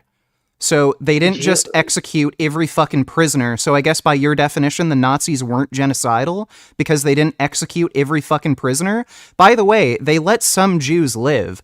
There were some Jews who ratted out other Jews, and as a reward, they let some of them live. So by that definition, are the fucking Nazis not genocidal anymore?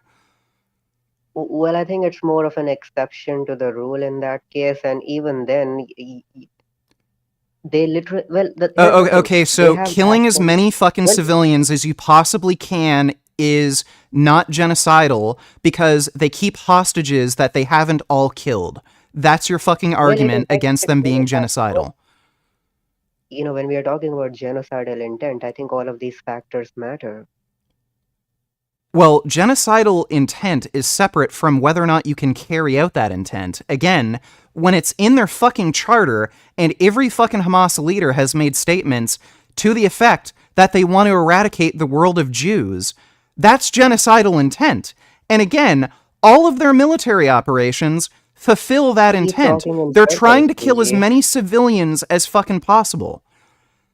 Well, first of all, we just argued, we are talking in circles. And by the way, I just told you, there are no civilians. They draft all of their civilians into the military. No. Most of them are. Also, Okay, so if Ukraine is at war with Russia right now, Russia has mandatory military service.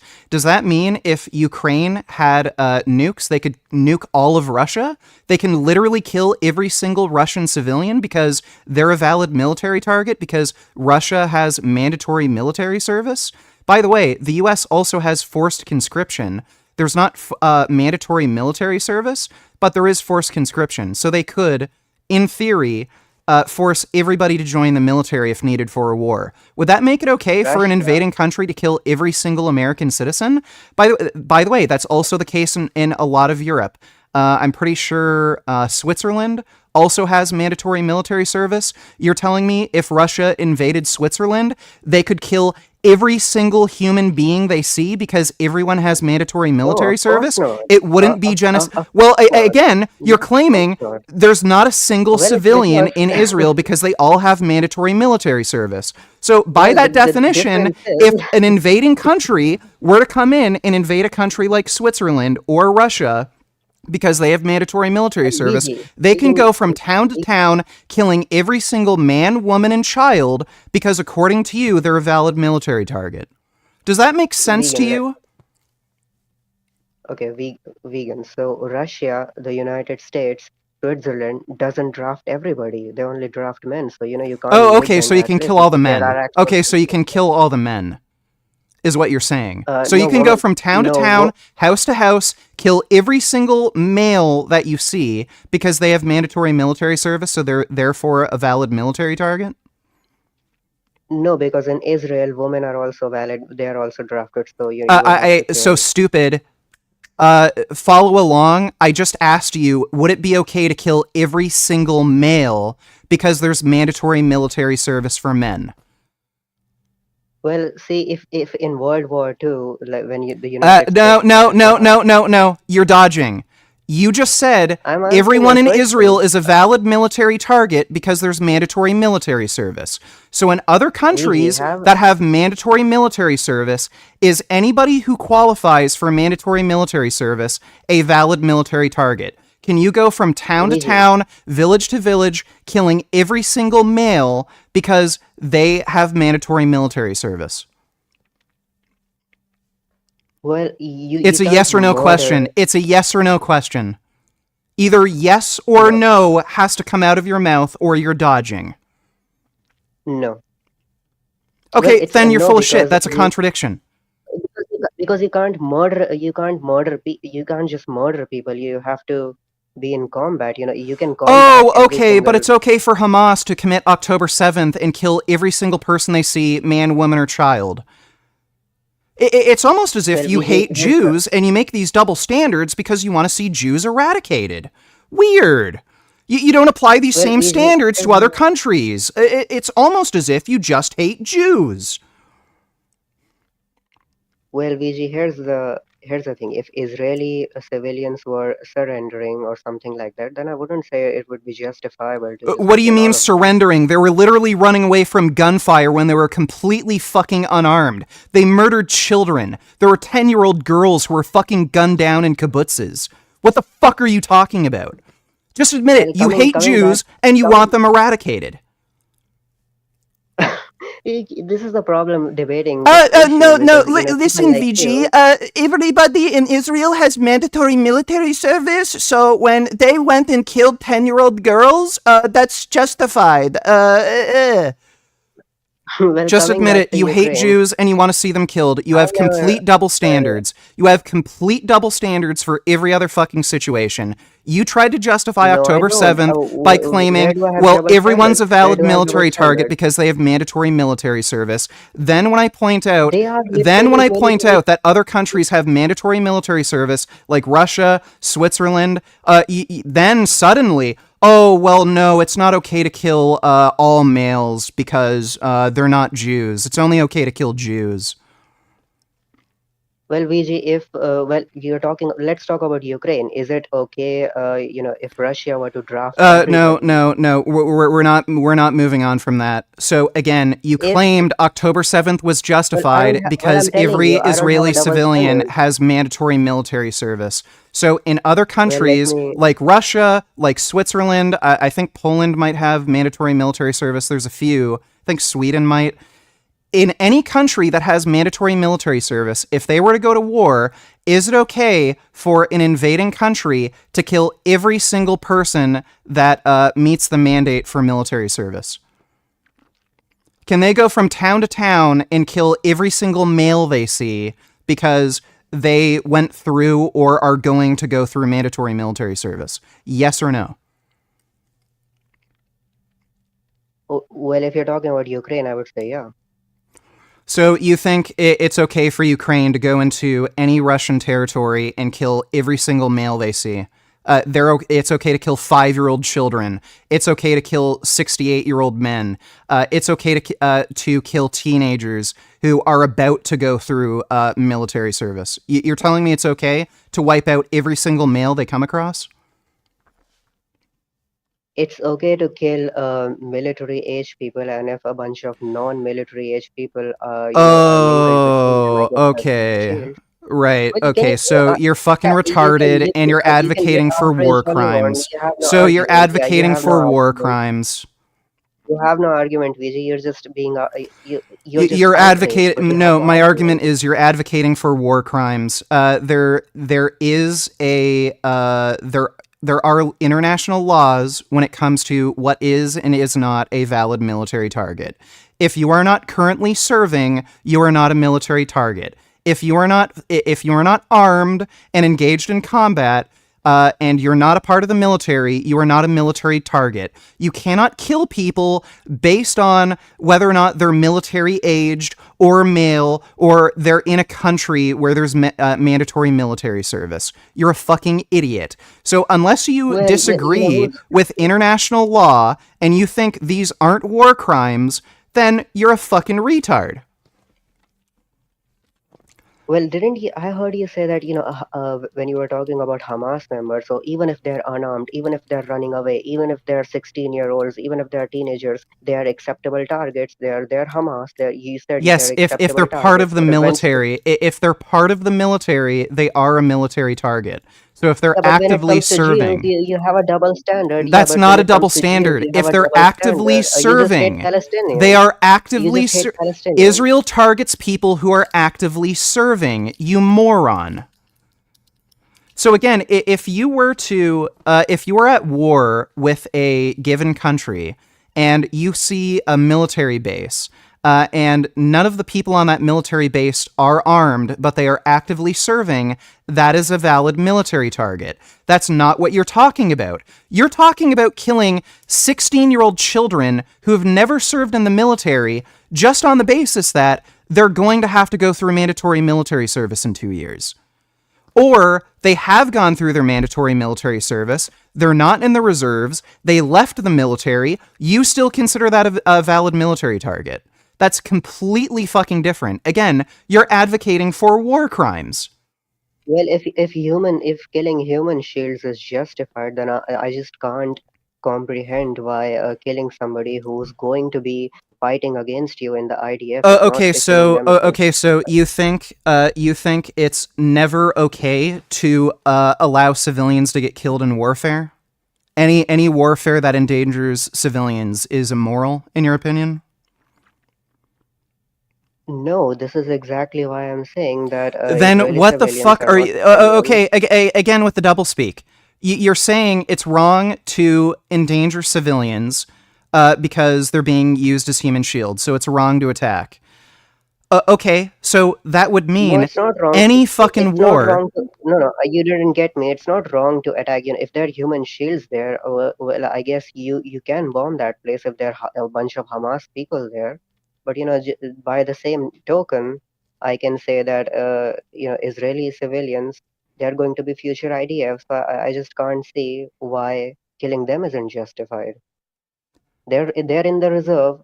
They're either There, in the no, reserve or they're very going to be future so IDF. very few Israelis stay in the reserve, so that's retarded. And we know Hamas did not attack reservists. They did not attack any kind of serving military members. They attacked anybody they could get a hold of, civilian or not, whether or not they were in the reserves, whether or not they were in the military. They killed anybody. So you're full of shit. You're trying to fucking make this cope that, oh, well, Hamas wasn't acting immorally when they killed civilians because, oh, well, a lot of them are reservists. They didn't care. They just wanted to kill Jews. You're just a fucking lying simp for a terrorist organization, and you're doing this because you hate Jews. You hate Jews. You want to see them exterminated. That's why you have all these fucking double standards for other fucking countries. You would never want to see Russians or fucking people in Switzerland or any other country that has mandatory military service. You wouldn't want to see them get fucking genocided just because there's mandatory military service. You're just fucking lying. I literally said that it's okay for Ukraine to just kill all the military age people in Russia.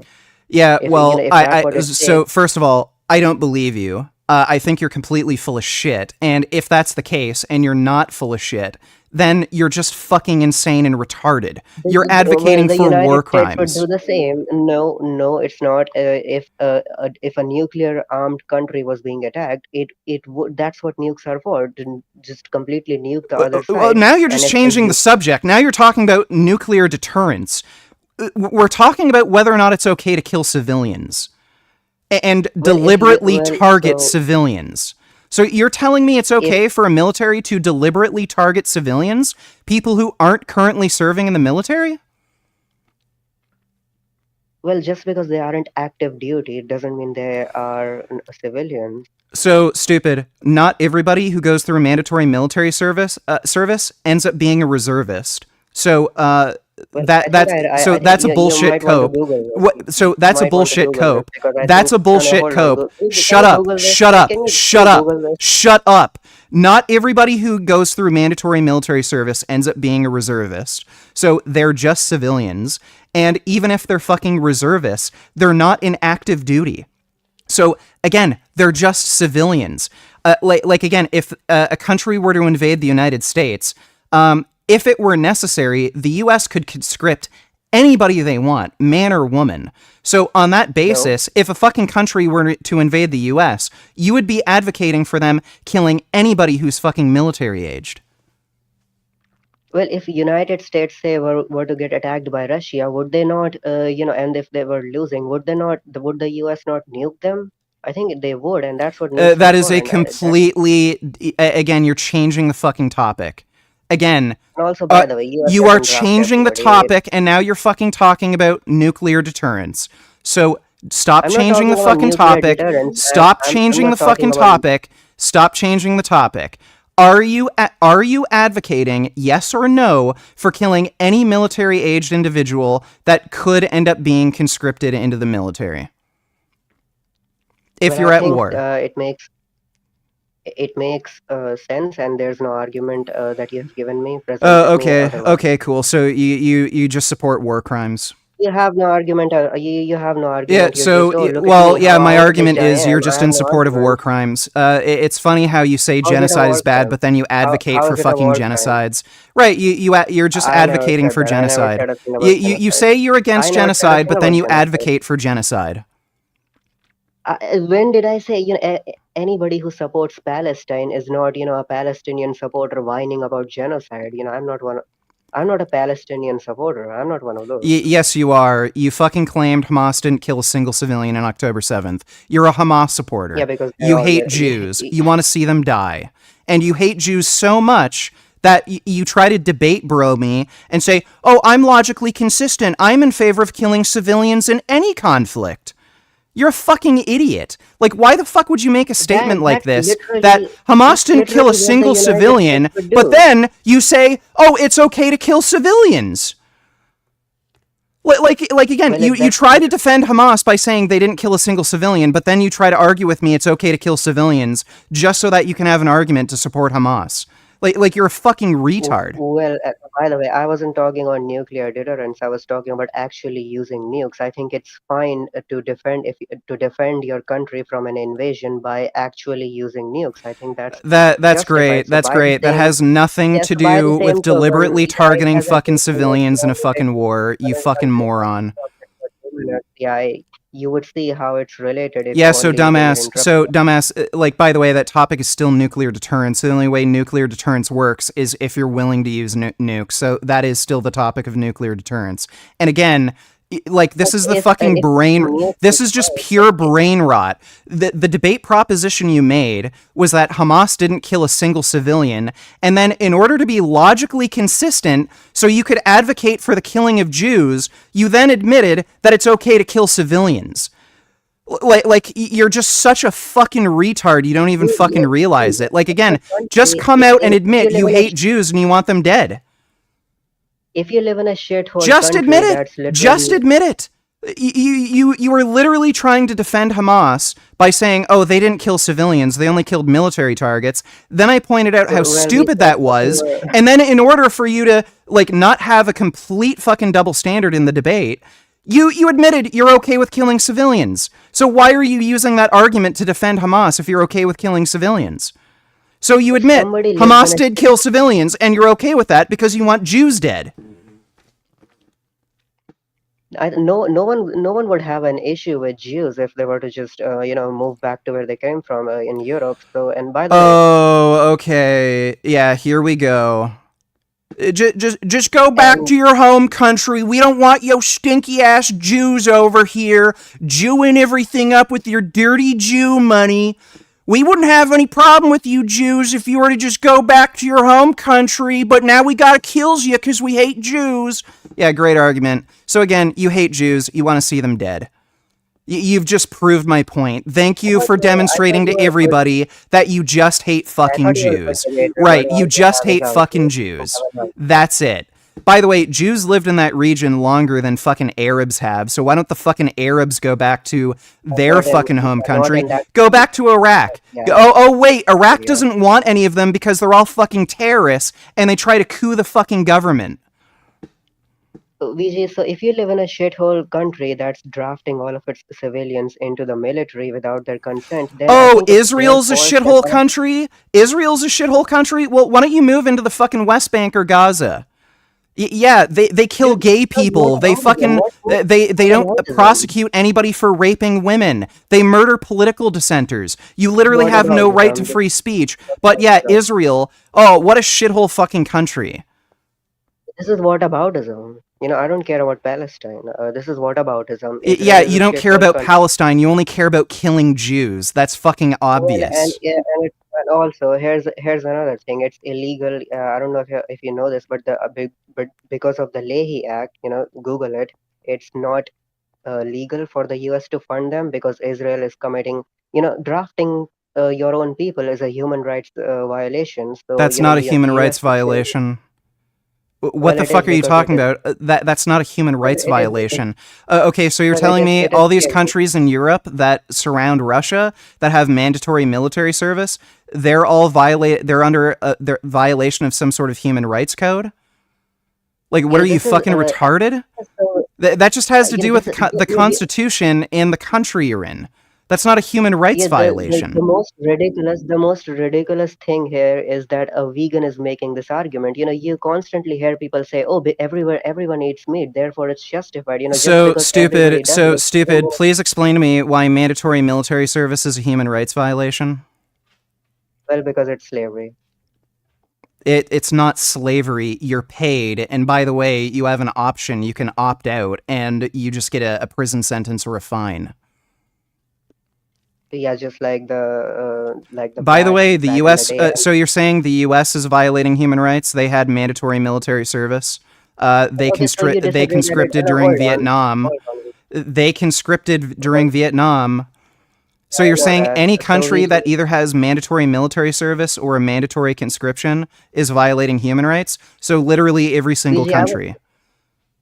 I would destroy you so bad if only you let me speak. So So you're you telling disagree me that it is literally every single country is violating human rights because they either have mandatory military service or they have conscription. I just want to tell Chad that VG is not letting me speak. So, anyways, so you disagree that it is not slavery. Do you agree that it is at the very least involuntary servitude?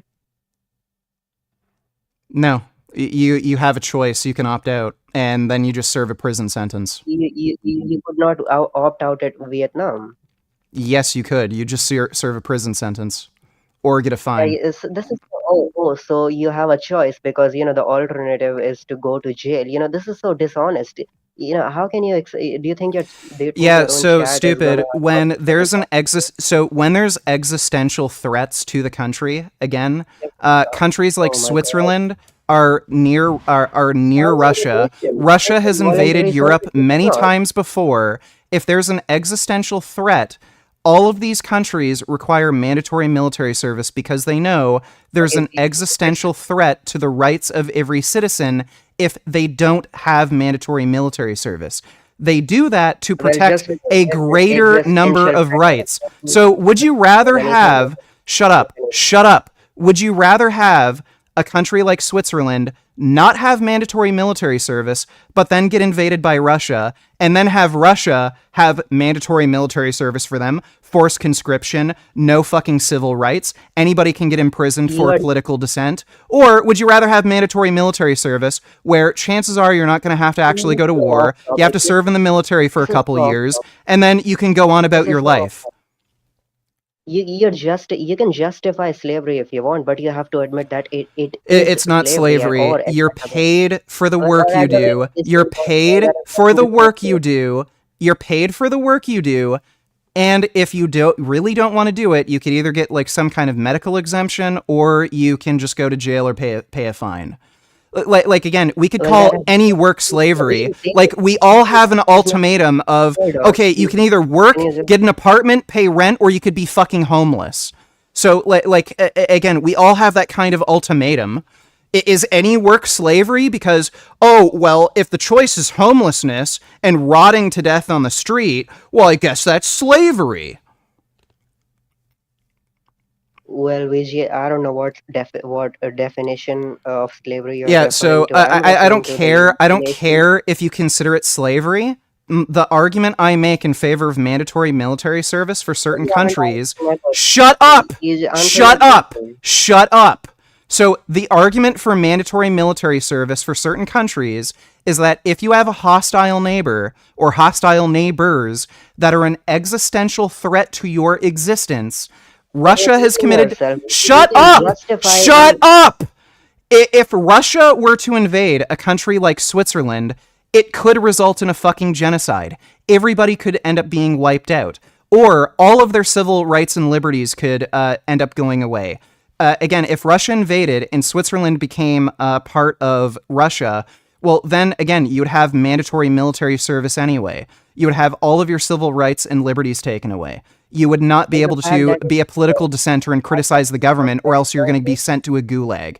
Is that a better alternative than mandatory military service to protect the sovereignty of the country? Yes, because if it's mandatory, the people have already made their choice that they would rather live in Russia than die. They have already made that choice.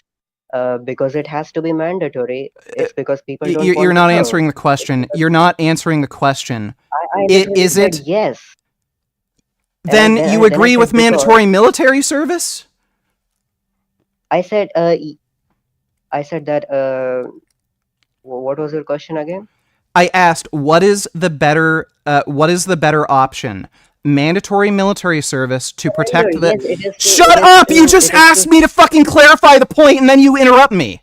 So again, what's the better option? Mandatory military service to protect the sovereignty of your country and protect the rights that are afforded to you by that country, or no mandatory military service and risk a country like Russia invading, where if they invade, they could genocide everybody. Russia is a genocidal state. They could end up taking away all of your civil liberties. And again, there's mandatory military service in Russia anyway. So if it became part of Russia, you would end up having mandatory military service. So what's the better option? Mandatory military service, protect the sovereignty of your country, or no mandatory military service and get invaded by a foreign nation that's going to take away all of your sovereignty and rights? VG, the country exists to benefits its people. Yes, and the not the other way military around. benefits its people. The military protects its sovereignty and its rights from invading countries. Again, you're not answering what is the better option. What is the better option? The better option is to surrender, because if that's mandatory Okay. service, So every country, every country choice. should have surrendered to the Nazis. Got it. No, because So every country should have surrendered to the Nazis. Again, there was forced conscription in all of these countries in Europe, in the UK, in the United States. So you're telling me every country should have fucking surrendered? No, because Nazis were genocidal. So, dumbass, how in the fuck are you going to know that at the start of a fucking war? And by the way, I mean, if Here comes the double standards. Here comes the fucking dodging. So you're against mandatory military service, and you think you should just surrender to an invading army. But if they're genocidal, well, you'll find out after the fact, won't you? well, if you can't, voluntarily with respecting people's consent, if you can't raise an army like that, then I guess Right. Okay, so you're saying it's better to get taken over by a hostile fascist foreign nation than have mandatory military service, where you just have to serve for 2 years. Who That's are your you to answer. choose this? It's the people. The choice should be upon the people. It shouldn't be upon you or any dictator or head Oh of my state. god, you are massively fucking stupid. You are just so remarkably fucking idiotic. Buddy, human beings aren't a fucking hive mind, so these sorts of decisions have to be made by fucking government to protect the interests of the population. Nobody wants to go to war, nobody wants to fight, and if there isn't any kind of unified identity or unified interest, yeah, you're going to not get enough fucking military service. You're going to get people fleeing the country. In order to protect the actual nation and the interests of the public, you're going to have to make these decisions. Well, you're asking me about World War. I've never thought about this. Yeah, so let's. Well, you haven't thought about anything other than killing Jews, clearly. Yeah. So let's talk about something that I have actually put some thought on. So, Yes, let's go to a different topic because you're a fucking idiot. You have no idea of what you're talking about. Tell me again how you like Hamas and you like how they kill Jews. Let's go back to the Jew topic. Tell me how it's okay to kill Jews. So is a draft involuntary servitude or not? Answer this simple question. It's a yes or no. I don't care if it is or not. Again, it protects the interest of the fucking nation. Well, it's illegal for the U.S. to fund nations that abuse human rights. Okay, so Israel isn't abusing human rights. Mandatory military service isn't considered an abuse of human rights, so you're full of shit. Thank you. Yeah, I'm making an argument and you're refusing to engage with it. Well, it's not an argument if the fucking premises aren't fucking true. You aren't even willing to engage in it. Is it involuntary servitude or I not? Just don't answer the question. fucking care. You may consider it involuntary, you may not. I don't care. My position is it protects the greater interests of the nation. You're afraid of answering the question. So yeah, that's a yes, and you're afraid to answer yes. So yeah, that's a yes. And so I it's don't illegal fucking for the care. yes. It's a matter of personal opinion. I've already told you I don't think it is. It's not a matter of personal opinion whether or not it's involuntary servitude or not. Is it? Let's go with it. Is it involuntary? Yes. Is it servitude? Yes, it is involuntary servitude. The 13th No, Amendment in no, your it's own not. country. Nobody holds a gun to your head. There's not a fucking. You're not killed if you don't serve. Again, you either go to prison Yeah, or pay a you're fine. sent to jail. Yeah, you're sent to jail. So is that not involuntary? If I say, Vijay, you're gonna do this, you're gonna work in construction, or the government is gonna throw you in jail. Is it not Again, involuntary? that's a huge fucking difference from military service. Huge difference. Oh, so it's just because it's not construction, but it's a different type of labor. It makes all the difference. Guess what? We have done this with vaccines. There was a point during smallpox epidemics where if you didn't agree to get a vaccine, you were literally held at gunpoint by the police or the military to get the vaccine. It protects the greater interests of the public. The military is extremely fucking important. It protects the rights and sovereignty. Shut up!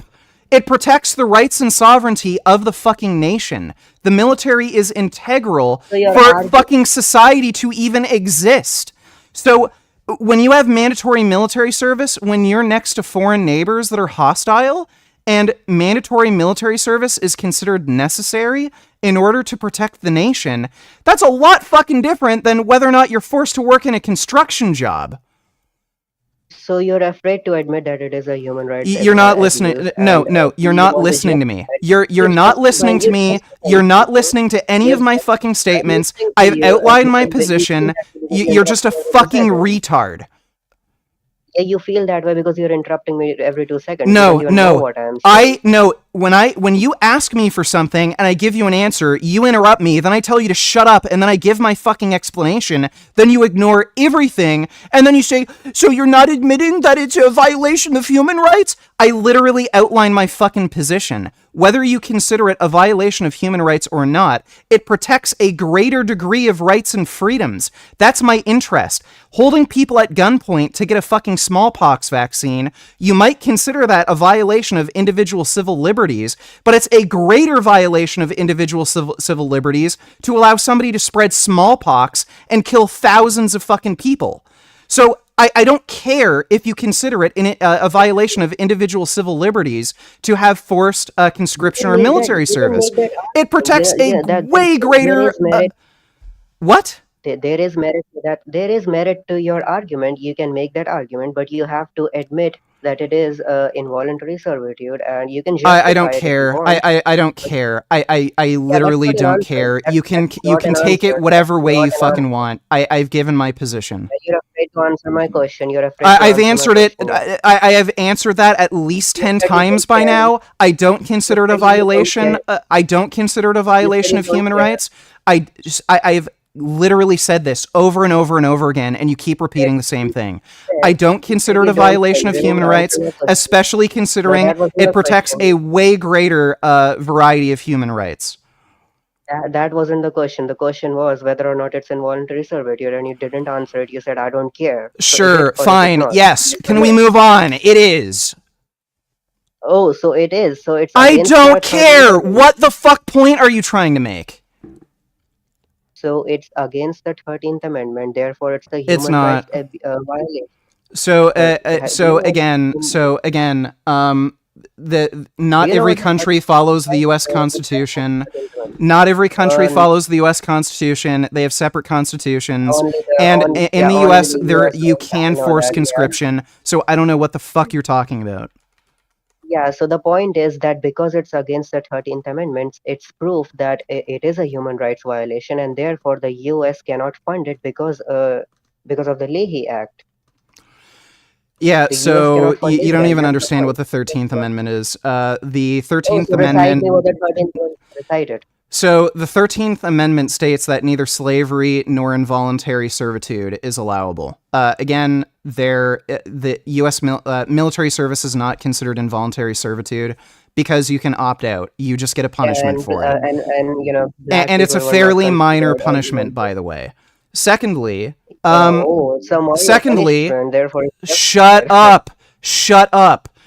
They do allow for slavery or involuntary servitude if it's in punishment of a crime. So you're just fucking wrong. Yeah, so nobody's guilty of any crime when they're conscripted. And by the way, you just said that it's not. So you're telling me involuntary the US violates the same human rights that other countries do, and then Yes, therefore the US actually- can't support them? I mean, it makes sense. Do you have any argument against it? I So here's the literally thing. just If- said. I literally if it's just not outlined my fucking argument. For one thing, I don't consider it involuntary servitude because you can opt out. just You can get conceded medical. it is. You just Shut conceded. up! Shut up! I'll outline it again. I don't consider it involuntary servitude because you can opt out. It's not like you have a gun held to your head, and it's a fairly minor punishment. And again, the military is an essential fucking service that protects all rights and sovereignty of the nation. So if you have hostile neighbors and there is an existential threat to the existence of your nation, you have to have fucking military service. It protects all rights under the Constitution. So if you don't force conscription or have mandatory military service, you can say goodbye to every right and freedom you fucking have.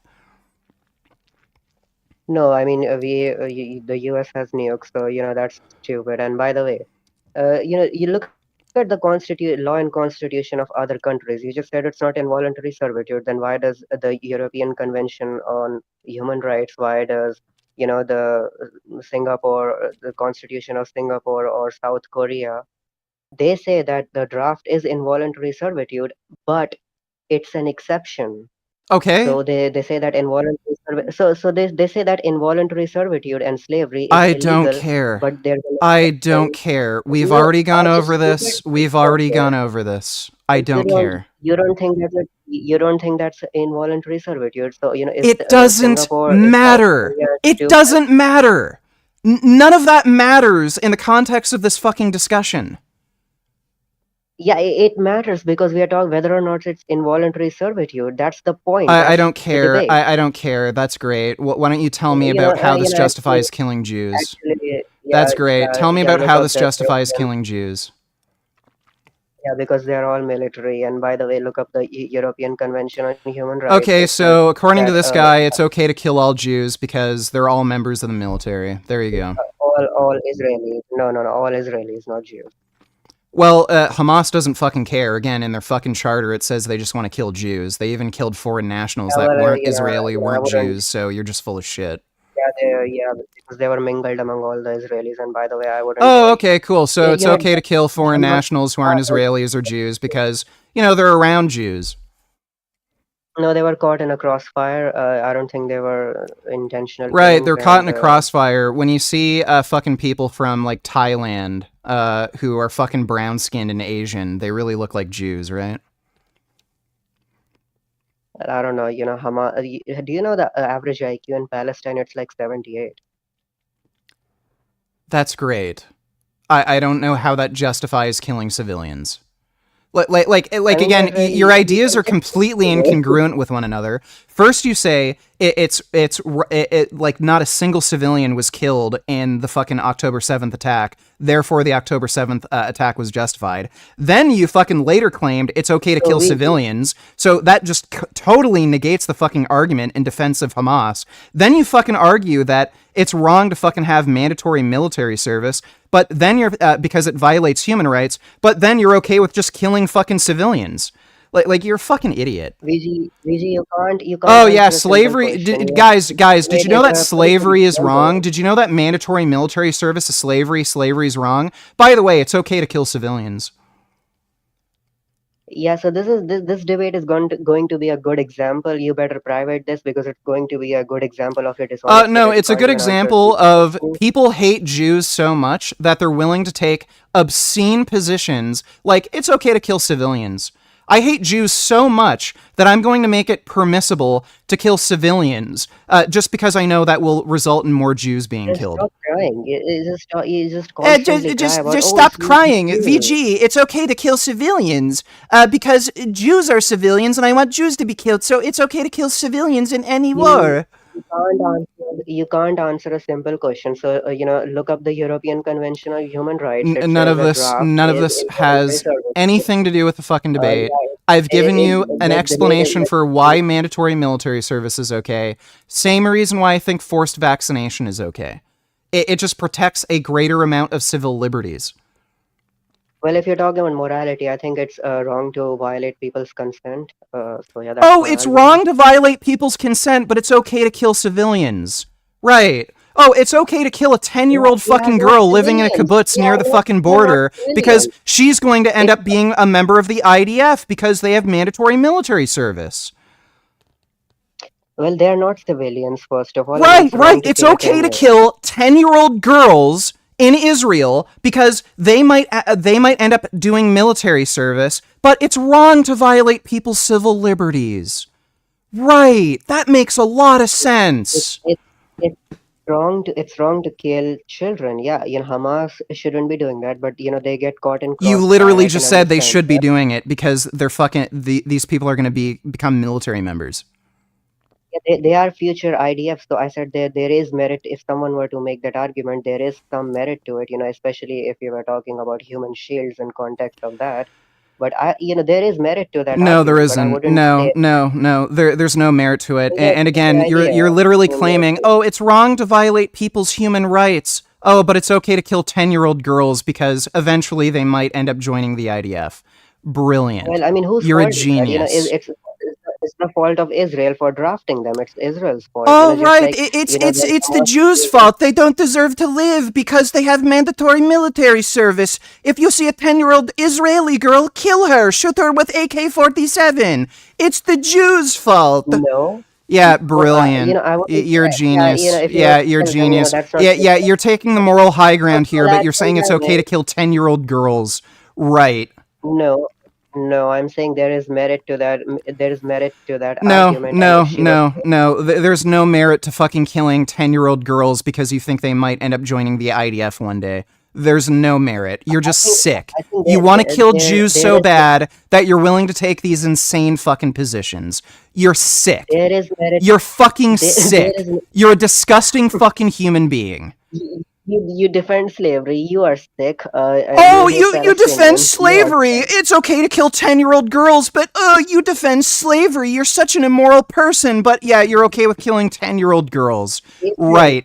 Take the moral high ground, you fucking moron. Yeah, Israel is responsible for it. They shouldn't have a draft. If they didn't have a draft, I wouldn't be saying this. Oh, sure. Yeah, right. I'm sure. This has nothing to do with you wanting to kill Jews. It's just because of the draft. It's just because of the draft that I think it's okay to kill 10-year-old Israeli girls. Fuck you. You hate Jews. You're a fucking Nazi. You want to exterminate Jews from the earth, and you're too shy to fucking admit it. You just want to kill Jews because you're a fucking hateful, disgusting piece of shit. It's impossible for me to be racist against Jews. I'm from Sri Lanka, and I can't be racist. I'm Sri Lankan. You're a fucking retard. What the fuck does being Sri Lankan mean? You can't be racist. Yeah, because there are no Jews here, so I don't see why I would hate them. Or yeah, you're also there are. No.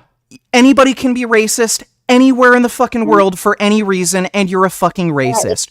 You're trying to justify killing Jews. You fucking moron. And by the way, Muslims are quite an issue in India and Sri Lanka. So if anything, if I oh, okay. Well, why don't you murder them? All of them can become a fucking terrorist, right?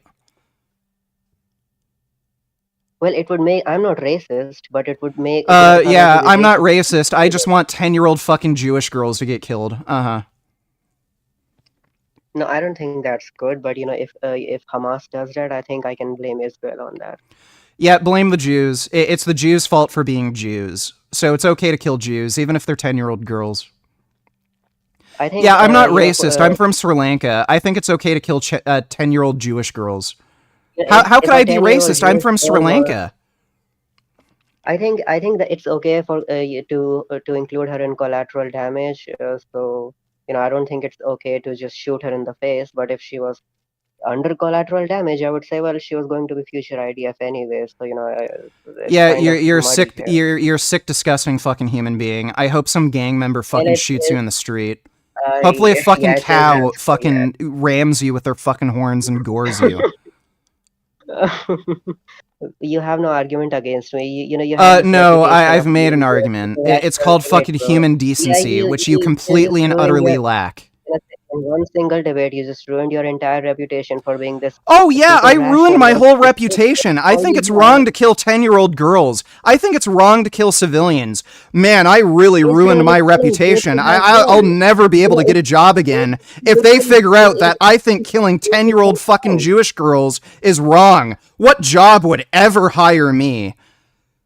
If killing Palestinian children because they're human shields is okay, then killing a Jewish girl because she's going to be future IDF is okay. Yeah, so stupid. No, those are two completely different situations. That's No, collateral they're not. damage in fulfillment of a valid military objective. The other is literally fucking genocidal extermination. So you're a fucking retard, you hate Yeah, Jews, that's not an and argument. you're a That's fucking empty words, clown. not an argument. I'm fucking done with you. Where do you live? Like, what's your address? Where do you work? I'd love to send this fucking video to your employer. Yeah, I don't work. I am studying right now. Okay, well, hopefully you never get a fucking job and you rot in the street, fucking piece of shit. Go fuck yourself. Well, yeah. Who was that jackass in fucking chat? I don't know if I can scroll up high enough to fucking ban him. He's a fucking cunt. Yeah, what a fucking dickhead. That guy's a piece of shit. I'm banning him from my fucking server. Damn it.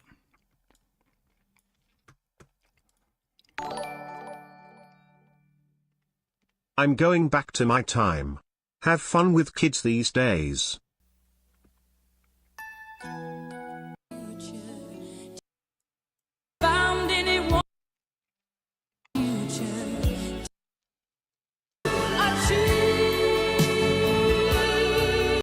Alright, well thanks for the donation, Kratos.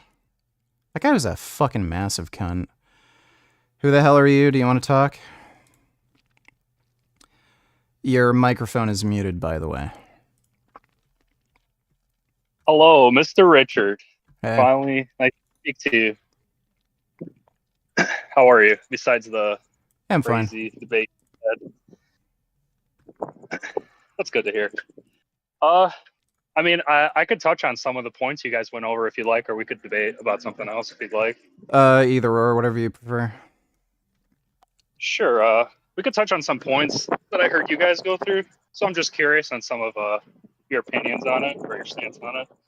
So when it comes to Israel attacking Palestine, they have killed many Palestinians, even though they claim they go after Hamas, and they constantly do use that as an excuse. And at some point, there has to be a goal where you look for some kind of peace instead of just constantly justifying, oh, we're targeting a specific target, so therefore it's justified to kill civilians. Well, again, given the current circumstances, I don't know, like, I don't have Israeli intelligence. I don't know how many more Hamas members are left or what their like actual capacity is right now for a military. So I can't say right now whether or not a peace deal is really something that you can practically consider. Assuming that they don't really have any real military force anymore, and you're talking about maybe, I don't know, 5,000-10,000 random dudes with no leadership who might just like blow up a bus one day.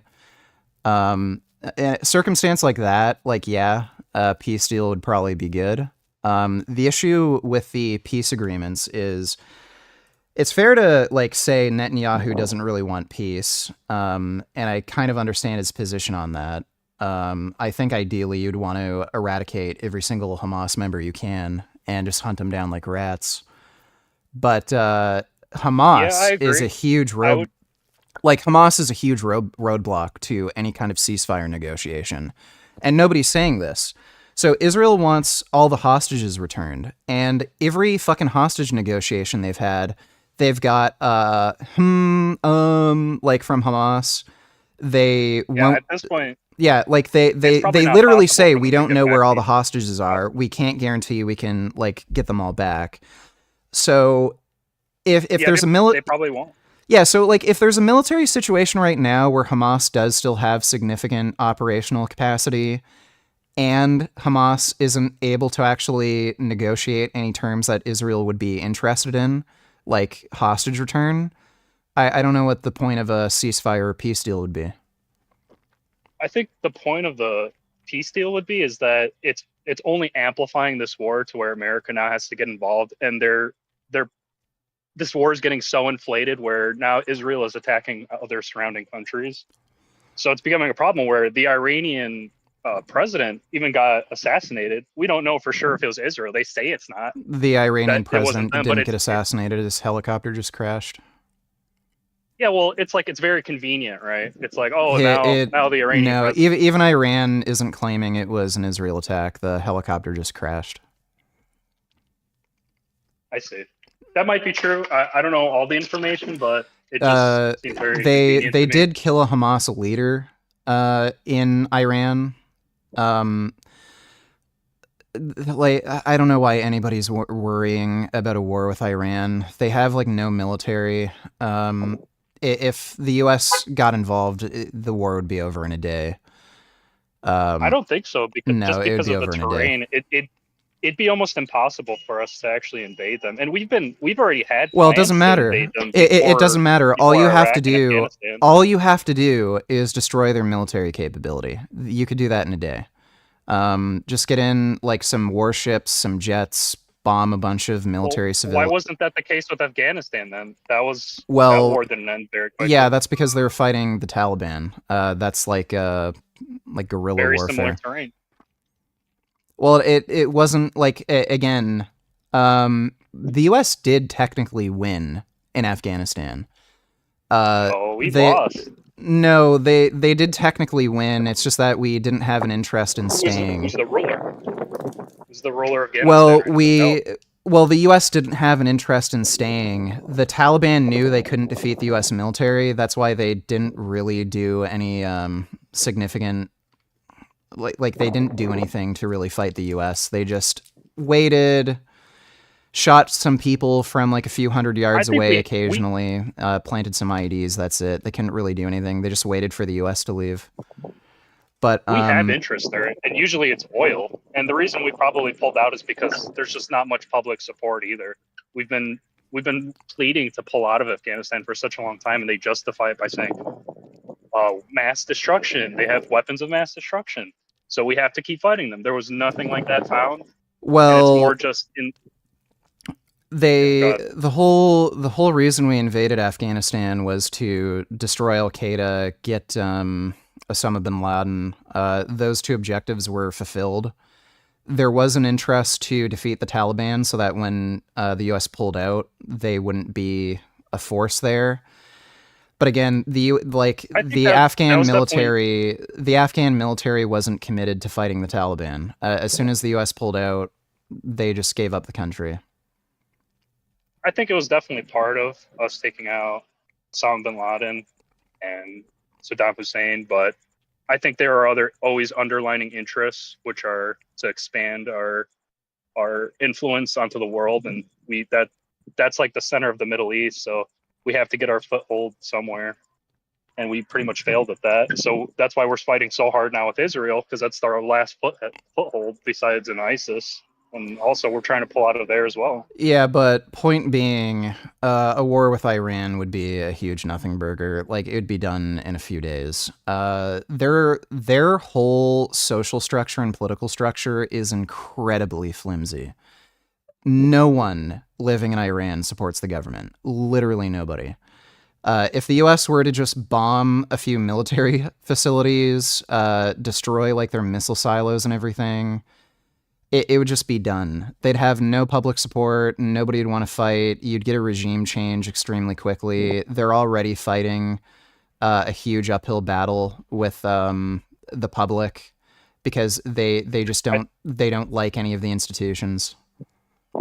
I think the problem is we're in such big conflict with so many other countries at the moment. There's so much tension where, you know, the BRICS are now kind of unionizing, where they're trying to steer away from the petrodollar, and they're kind of creating this alliance where, you know, even what's the country called? BRICS is a joke.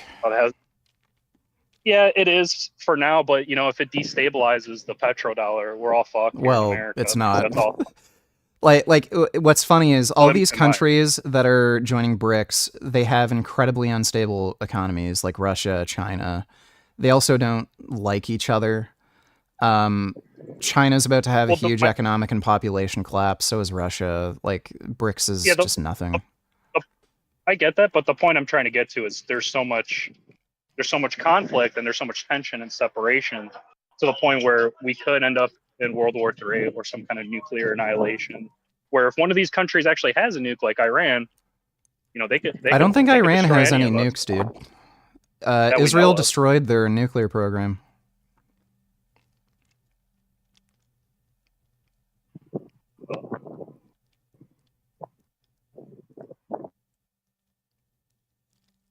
What are you saying? You there?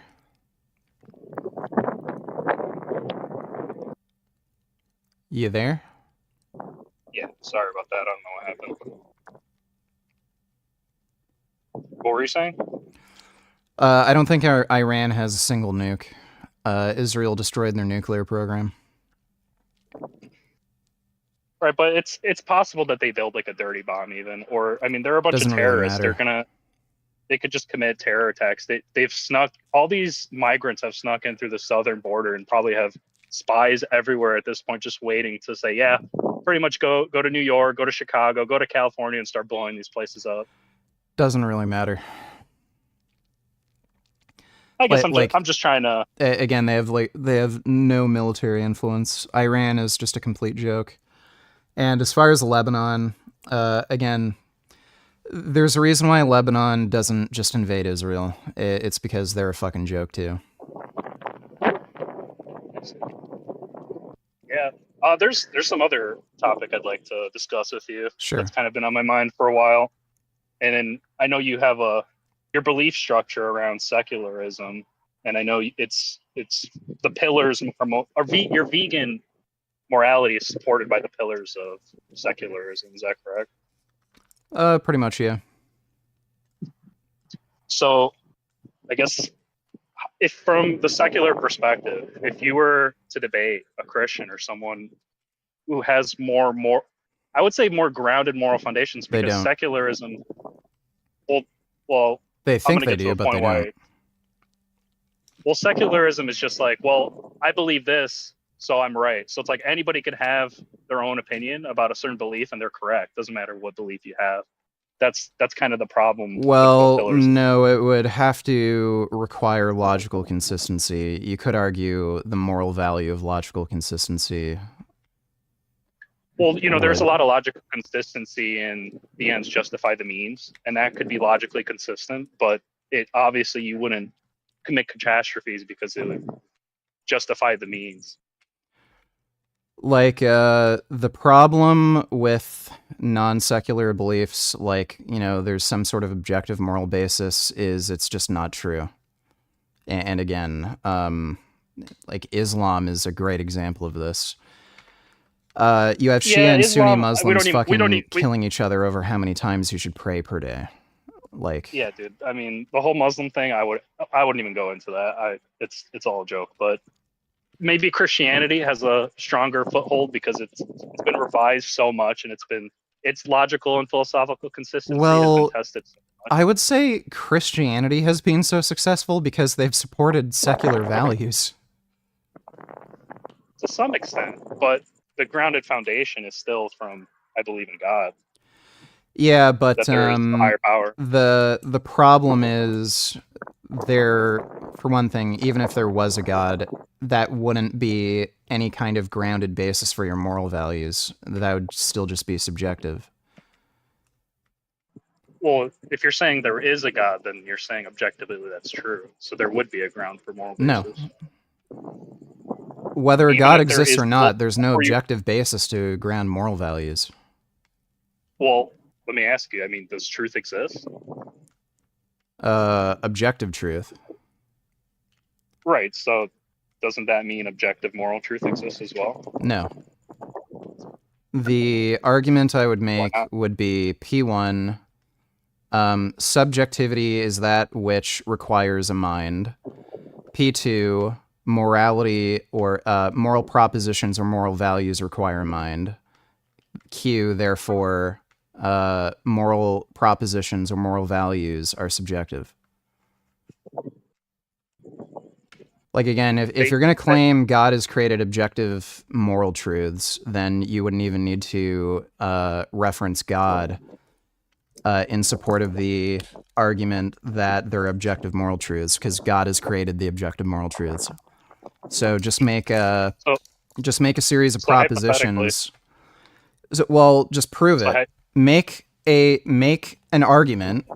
Make a series of propositions that use purely descriptive facts that lead to a moral conclusion.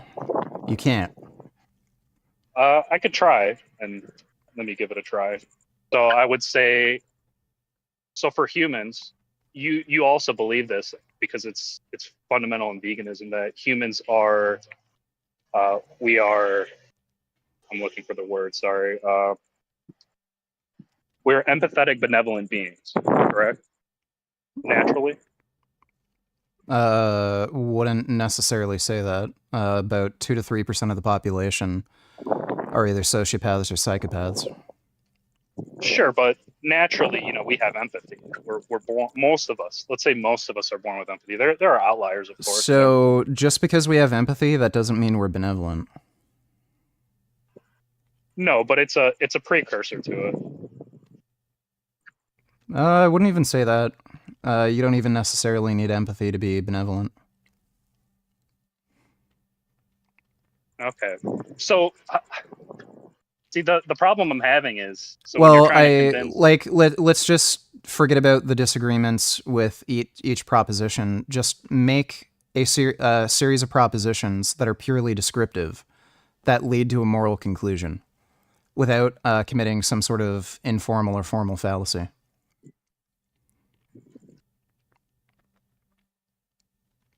Can you repeat that? Make an argument that has purely descriptive propositions that lead to a normative conclusion. So like an ethical or a moral statement. Without committing any kind of formal or informal fallacy. You can't. And this has been a problem in philosophy for quite a long time. It's called the is-ought gap. Nobody has done it so far. I see. Yeah, I mean, it all stems from belief. I can't really prove to you that God is real. It doesn't matter. If you're claiming that, it's not a problem of proving whether or not God is real. If you're claiming that God has created objective moral truths, you can make an argument in favor of arguing for objective moral truths without invocating God, because if God has created moral truths, then you wouldn't even need to mention God. Like, again... Okay, so what about, like, the right to life? Okay, well, make an argument. So we have... Let's say we have God-given rights, right? We have the right to live. We're not allowed to kill. Well, you could right say... to liberty. Well, again, ideally, you would formalize this in a syllogism. I can help you if you're not familiar with, like, formal logic. Sure, let me just open up a text document here. So I guess proposition 1, we have a God-given right to life. Okay. So, like, I guess our Constitution kind of is based off of it, right? So the right to freedom of speech. That would be a God-given right. Well, let's like again. form an argument. So, like, at least two propositions and a conclusion. And the propositions logically lead to the conclusion. So let's just focus on one moral truth at a time. If we have a right to life, let's just focus on whether or not that is an objective moral truth. That it's an objective truth that we should have a right to life. Because we suffer? So proposition 1, we have a God-given right to life. Proposition 2, humans suffer.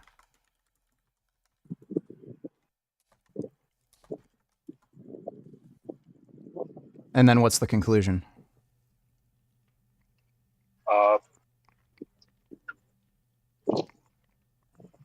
So I'm trying to understand what the point you're trying to make out of it is.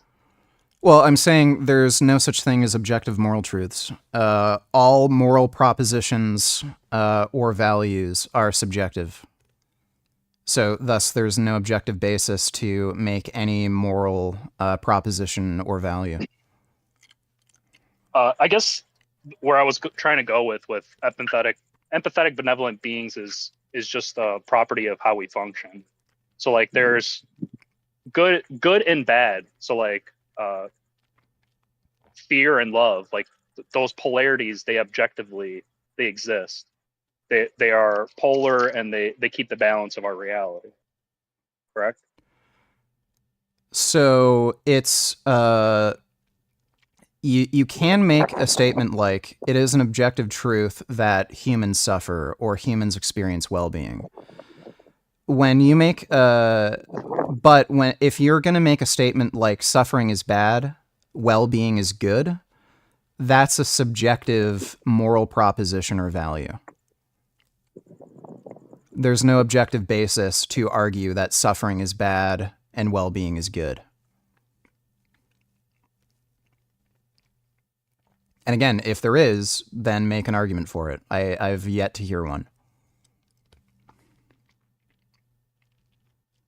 Give me a moment to think. I debated in Mendham on this topic, by the way.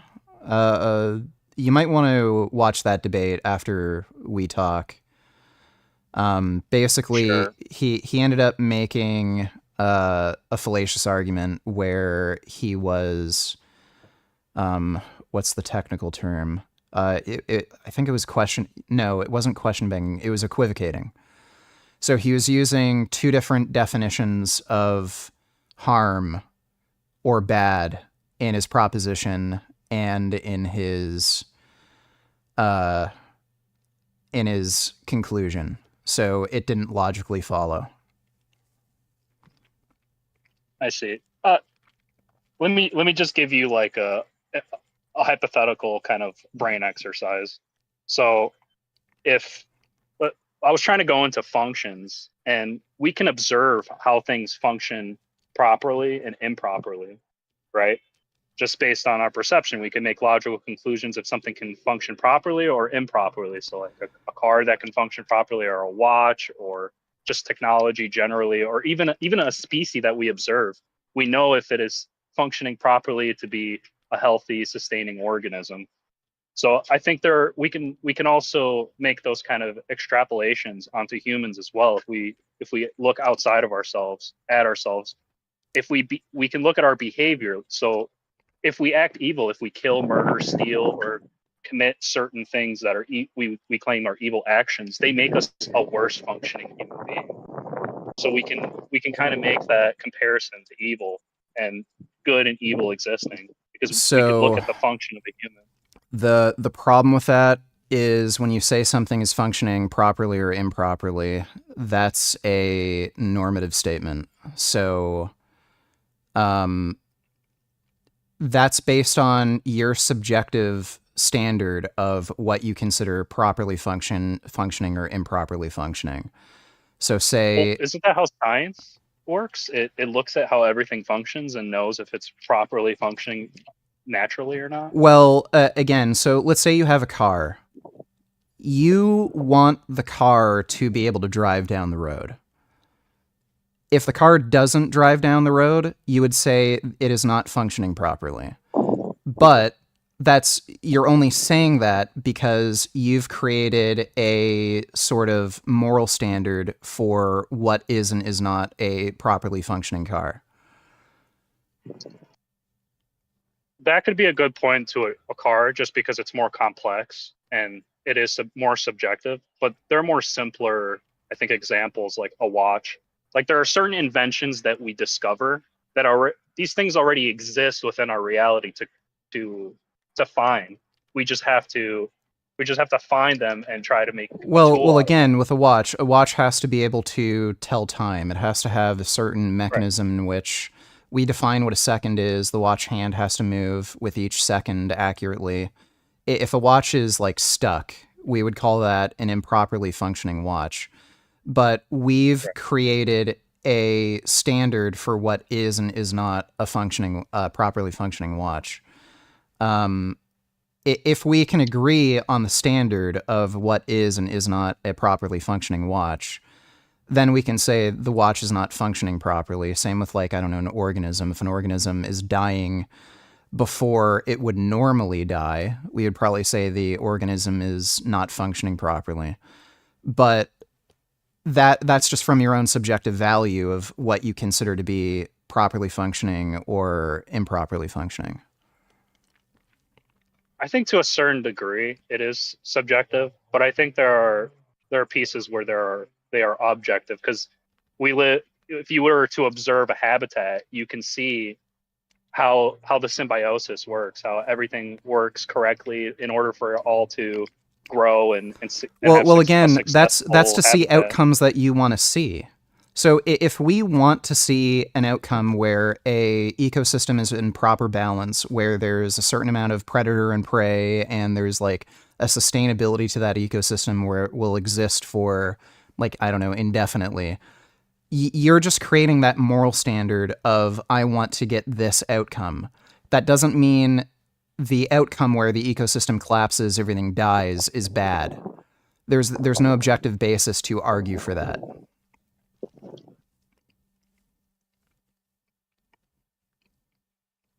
You do bring up some good points. I'm not gonna lie. Like again, fundamentally, this is just about whether or not we can determine objectively whether or not something that we dislike is actually bad. So like the outcome of murder, like somebody stabs a child to death. What is the objective basis to claim that that is bad? You can't. The only grounding for your moral system is your preferences. I just have a preference to not see children die. But you can't make an argument that uses purely descriptive premises where a child is living, a child won't be living if a knife stabs that child through the heart. That doesn't logically lead to a conclusion of, therefore, stabbing a child is bad. You're not wrong. You know, it's a very conflicting thing, I would say, in my life. Just through my personal experiences, I have been, I would say, even very godless in my life for a very long time, and it was all very science based. But after, like, I mean, I'm kind of going to go on a tangent. I'm kind of going to concede a little bit to you that it all is very subjective. But I guess I kind of just want to share just a quick little thing go about ahead. myself. Yeah, so I didn't believe in God or anything. Like I was always trying to understand why people even believe in God. And I guess I started experimenting, trying to explore our reality and taking like mushrooms, LSD and DMT and exploring those kind of realms just to really understand where I stand in this world. And eventually I feel like for a lot of people, even though it is subjective, I felt this overwhelming connection to the whole universe, and it turned into like Buddhism, and I resonated with so much of that philosophy. But eventually, I resonated with a lot of texts in the Bible and just like very things that were very synchronistic in my life that always seem like they're just random and coincidental, but eventually it just became something. Eventually coincidence isn't coincidence anymore. It almost feels like divine intervention to some extension. But I know you've taken mushrooms, so I'm kind of curious how you feel through your personal experience about the connection to the whole universe, and if you get those kind of experiences through your exploration. Yeah, so I've had out of body experiences where I felt connected to the whole universe, and it wasn't actually on mushrooms. It was from a near death experience. I think I overdosed on opiates when I was in a hospital. They put me under for surgery twice in one day, and I was on the highest dose of morphine they could give me, and the nurse came in and gave me Percocets and OxyContin. So I was on a lot of morphine. They gave me like another opiate analog to put me under for surgery, and then I was on more opiates with the OxyContin and Percocets. And I actually felt myself dying. I had a similar feeling of dying when I almost suffocated to death from asthma when I was a kid. And I saw myself lift out of my body, and I saw myself laying in the hospital bed, and then I literally just became the universe. It could be... So how do you identify with that? Well, it could very well be the case that we all share a similar mind, or the same mind. Like this is a belief that you might find in solipsism, that our brain creates its own individual personality in order to protect the organism in which it exists in. But in reality, we may actually all be sharing the same mind. And if we have a value to protect ourselves, then we should protect others because others are us. So there's a personal interest in being benevolent to all sentient beings because that means you're actually protecting yourself. That could be the case. I would agree with that. I don't think there's separation from anything in our reality, and especially with other sentient beings. So that could very well be the case. I can't really make an argument for or against it that is that strong. The issue is that interest in protecting yourself and protecting others, because you are ultimately protecting yourself by protecting others, that is out of a subjective personal interest. You have an interest in not suffering and existing. Others have an interest in not suffering and existing. And because others are you, you're going to have an interest in others not suffering and existing. That's subjective. There's no objective basis in which to argue in favor of the idea that suffering is bad, not existing is bad, and living and experiencing well-being is good. That still makes it subjective.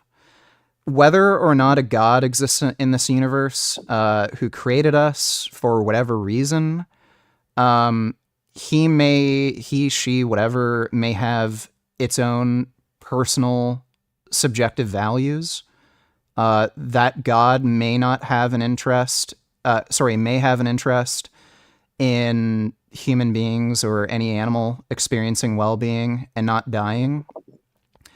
But that is still that God's own subjective value. Again, if this God had the power to create objective moral truths, you would be able to make an argument proving there are objective moral truths, but no human, no machine, nothing to this day has been able to make that argument. So if a God exists, it has not created objective moral truths, at least none that we know of. We still haven't been able to make an argument in favor of objective moral truths. And again, the idea that there would be a benevolent God in this universe is an impossibility if we were to consider God to be an all-powerful, benevolent being. The existence of suffering, the existence of like all the shit that we hate, there's no way there is a benevolent, all-powerful God in the universe. Either he is not benevolent and he doesn't care whether humans or animals live or die or suffer, or he is not all powerful and doesn't have the power to change any of our circumstances. Wow, that's a very interesting take. If you were going to argue for the existence of a god, the only type of god that would make sense would be like a god from Conan the Barbarian, like Crom. Crom has given human beings the gift of strength, not just physical strength, but mental strength. That was a big theme in the Conan novels and in the Conan movie, that we have a mind that can conquer any problem that's in front of us.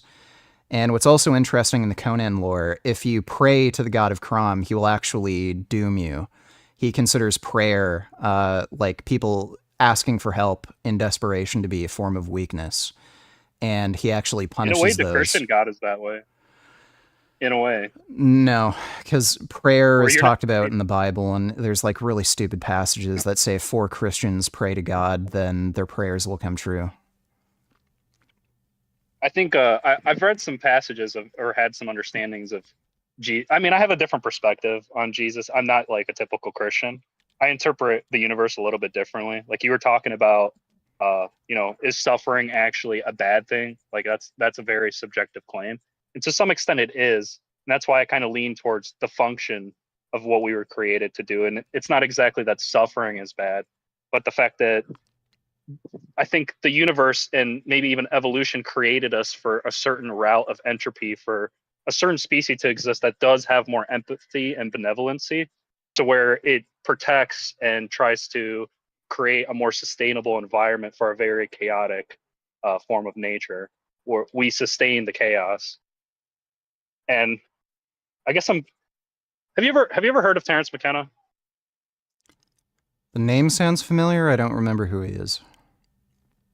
He has a theory called he calls the universe a novelty conserving engine. So what the way the universe is functioning is that it complexifies itself and it creates this chaos, and then it tries to make novelty out of it, where it tries to make some kind of meaning or arrangement out of it, and then it allows it to sit, and then it allows it to build novelty, and then it complexifies itself, and that is kind of the function of the universe. So in a way, why I'm bringing it up is that's how I kind of see our role in the universe, where our behaviors of, even as vegans, and I feel like we're very empathetical and we want to save sentient beings. I think it is a part of our purpose on this planet is to protect other beings and other life, and to be more benevolent in order to create this route where the universe, I mean, it's possible that this has, infinitely happened in all their other parallel universes. But let's just say, what if this is actually very unique, this reality, and we are on the edge of evolution, where we are something in the universe that is very unique, that hasn't had a benevolent, empathetic human being, where the universe is now creating new information, where it's trying, like a computer, it's trying to create new information inside a simulation in order to learn from that simulation. And we're kind of the edge of that growth. Well, when you use terms like purpose, there's no objective purpose. You create your own. Purpose is, again, like a moral proposition, and they're all subjective. Again, things do seem to be following a trend where we are becoming more empathetic, more compassionate. And I think that's really just because that entails greater survivability. Nothing more. If survivability hinged on being as evil, cruel, wicked as possible, you would see more of that. It's possible. It could be. But I guess I personally just like to think that I like to make meaning out of things, because it just makes things more tolerable. For me, I believe in God, like just based on the experiences and connections that I've had. I know there's no doubt there's a God for me. I can't prove it, and that's the What is God to you? I guess everything. I mean, as simple as you could put it, it is everything. It's more of like the Buddhist kind of outlook on what God is. Well, like it sounds like you're talking about solipsism, where like we're the universe and we're technically God. Yeah, I guess I am. I would agree with that. I would lean towards that. The reason I like Christianity is just there's a lot of good fundamental values. Well, that idea is opposed to Christianity. I know it is, and that's why I struggle with the community, because I bring up contradicting things in that religion, and yeah. So I don't have it all figured out, right? Like who really does? If someone says they do, then don't even listen. I have it figured out. Yeah. That last mushroom trip I had, I literally just figured out the universe. You know what? I've taken MDMA and mushrooms, and it put me into this state where I had the key to the universe. As soon as I opened my eyes, I was like grasping for it, like as if I just came out of a dream. Like, no. That's happened to me a few times, but this time I've held on to it. It's really weird. That mushroom trip I had is fucking nuts. Is there just no way you can articulate? I'll tell you what. That truth? The best mushrooms I found are in Ottawa. So if you want to take a vacation and have a crazy experience, come to Ottawa. The mushroom dispensaries here are fucking amazing. I would love that. Honestly, I've actually stopped taking mushrooms for a very long time. I don't take any drugs whatsoever, just because at some point it actually gets harder to do them for some reason.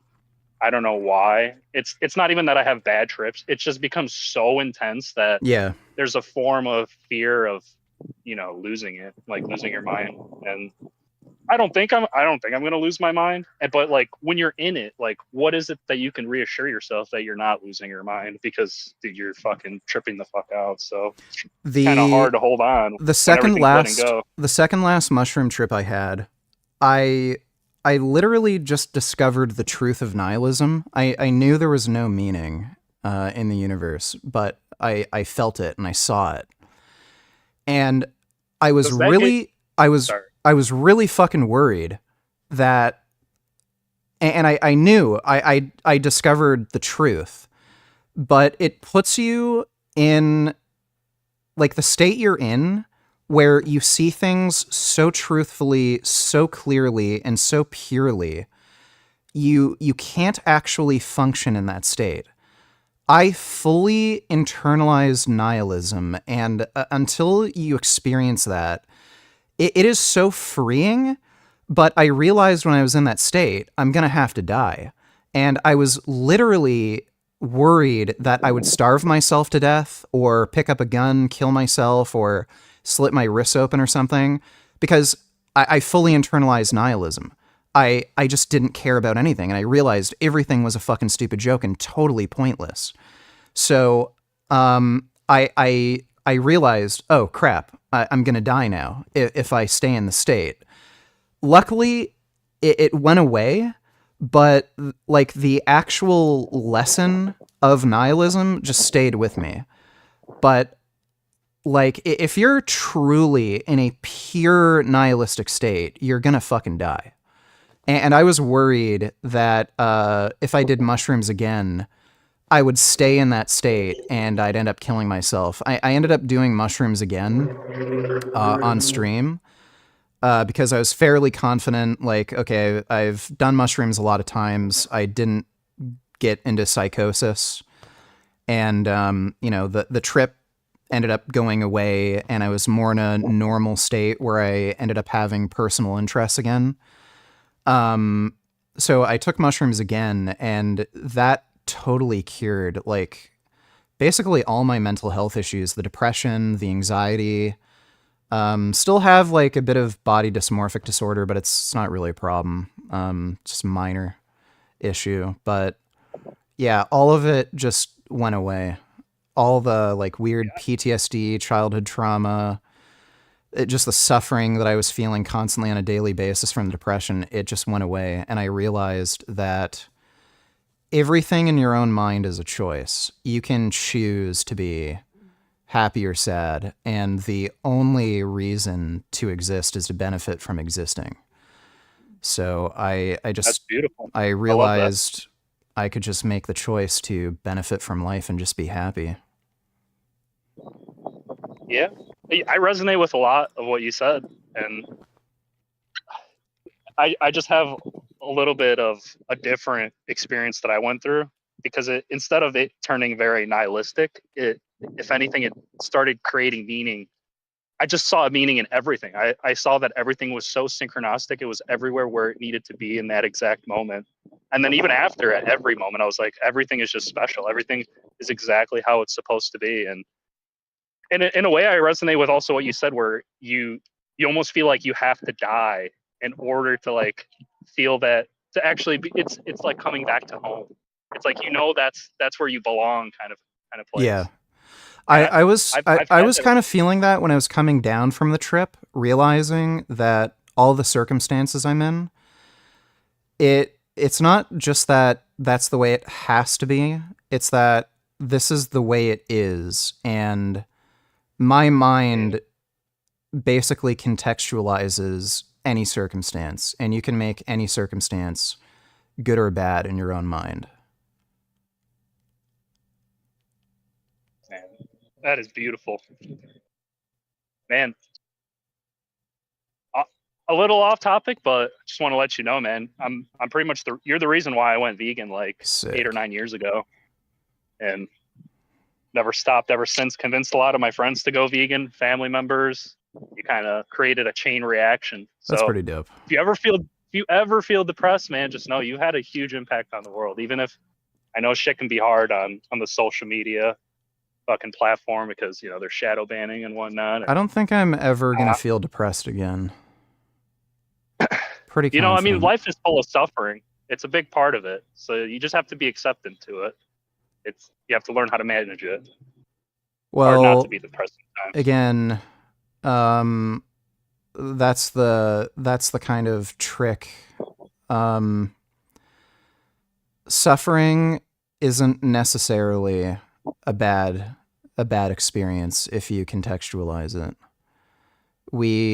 That's the human condition. There's a really good Twilight Zone episode. I think it's called A Great Place to Stay.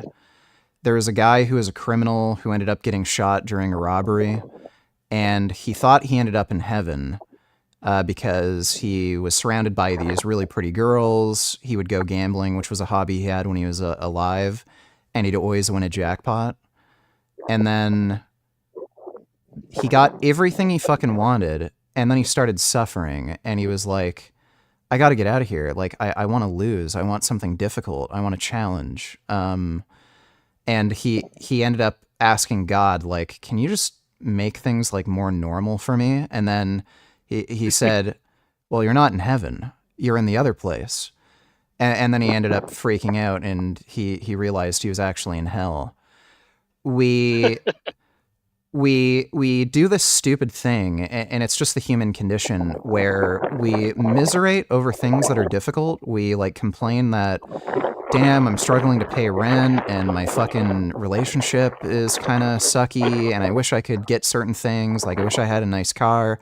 And then when you get these things, you're just not satisfied. Like, when things go too well for you, it doesn't give you that happiness that you expect it to have. And then you just try to reach further and reach further.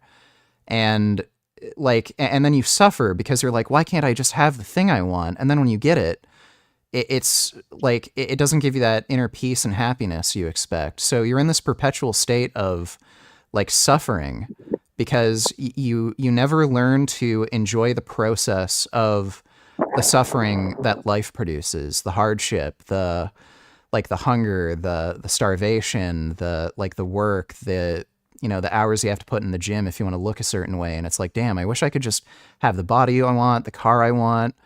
And then when you get it, you're not really satisfied. So when you just realize happiness only exists in your mind, it's not an external thing that you can just get. it's something that you have to allow yourself to experience. And when you do that, you'll enjoy the suffering. I've never enjoyed the gym as much as I do now. Training just feels so fucking good, even though I'm not as strong as I want to be. I don't look exactly the way I want. It doesn't matter. I just enjoy the process. I enjoy the suffering, and I can enjoy the accomplishments I make. Couldn't said it any better, man. You're preaching, brother. I love it. Just making me smile because I definitely feel all that. I'm so glad that you're in that kind of state of mind and in that part of your life, and you have this kind of understanding. I'm actually very happy for you with that because I haven't kept up with you recently, but I know like you've gone through a lot of shit. So hearing this, it definitely puts a smile on my face. I always want people to come to these kind of understandings and have more acceptance, thankfulness, and love. Yeah. The main pillars. Yeah, beautiful. All right, man. I'm gonna go back to just reacting to shit, and I'll probably play Squirrel with a gun. Can I ask you just one more thing? Yeah, sure.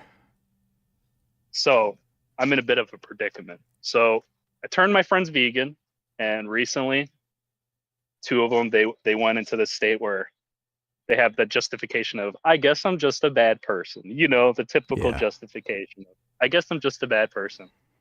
And it's just like they justify it by saying, chicken's not that bad for you. It's like I can't, and I've tried to do extensive research to actually find why poultry or chicken is even bad for you, and they'll justify it by saying, oh, it's like I get the leanest part of the chicken, it's fine, like there's going to be no health defects from it. And I'm just interested, how would you rebuttal that if you were to come into that kind of so you're gonna have a hard time finding prospective cohort studies that show a link between like lean white meat intake and chronic disease. It's better to look at like replacement. So like in the Adventist Health Studies and the Oxford Vegetarian Cohort, vegans and vegetarians just fare better health-wise, and it's because they're eating more foods that are high in fiber, are free of cholesterol, just have more antioxidants and overall nutrition in them. So if, let's say like 500 calories over the course of your day include animal products, but they're low in saturated fat, in a prospective cohort where you're just comparing them to the average American, you're not going to see any difference. But if you compare these like low meat eaters who are eating pretty clean overall to full vegetarians or vegans, you're going to see them do worse. Yeah, that's true. You see that. I definitely see that a lot, but just specifically white lean meat, like just the breast, I can't find anything very specific like that. And it fucking boggles my mind because I'm just like, man, my friends went from like 8 years of vegan to just like, again, I'll eat this. It's the comparison group that's the problem. So if you're comparing them to a standard American diet, you're not going to see a difference. If you're comparing them Do you think if there was like if it's a group of vegans or vegetarians that you're comparing them to, then you're going to start to see associative links. And what do you think that would be? Like what is it in chicken that causes inflammation or cancer besides the saturated fat? Well, it's not that there's something in the chicken, it's that it's that there's things lacking in their diet. They're not getting in as much fiber, antioxidants, phytonutrients.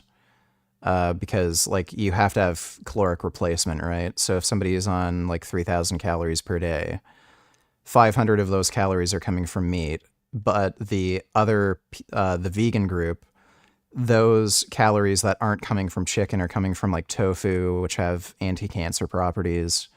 That's what's giving you the benefit. It's a good point. That is a good point.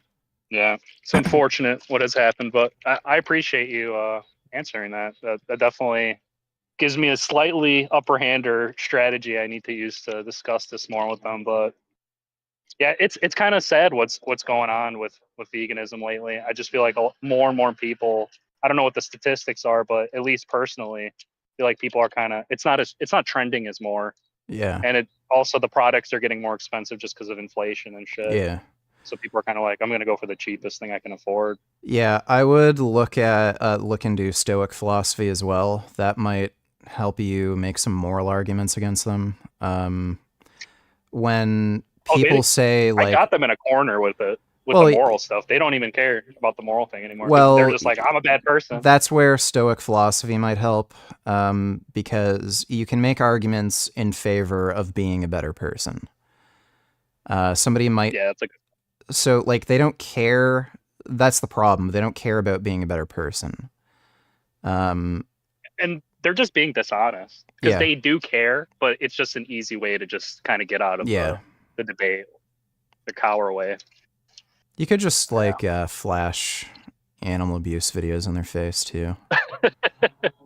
Man, they're not your typical person, man. They know the ins and outs. Like we've discussed this for many of years, and yeah, they're just pieces of shit. they got a bit of a doomer mentality just because of everything that's happening in the world right now. Well, they're just pieces of shit. It's all going to shit.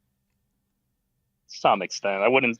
They are good people at heart. I would say they're people. Well, they're not. They're people who I'm willing to try to change. Yeah, to some extent they're not, but they're better than most. I would say because most really just they go all out. Yeah. But at least here they at least like will concede like, yeah, I'm not doing something right, but I'm going to do my best to try to do something right. Like they're at least reducing the harm, but there's still harm and that's still wrong, especially if they believe in God. So.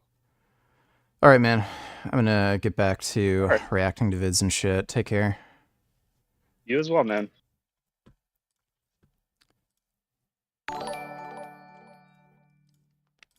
Had to check with ChatGPT the extent of this guy's flawed logic. According to his criteria of legitimacy, the attackers were about 911.11% off, targeting mostly civilians instead of the 9% that includes the army, reservists, and police forces. Yep. Not many Israeli civilians end up becoming reservists. I might be off on these figures, but I think it's around 10% end up being reservists.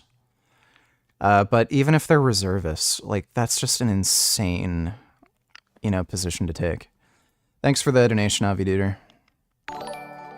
Dodo donate $2. Ukraine's invasion into Kursk and Russia and occupation of the territories has really proven that Russia's nuclear threats and red lines are bullshit. Yeah. I think military generals are starting to realize red lines aren't really all that red, especially when it comes to Russia. I would love to see NATO intervention, but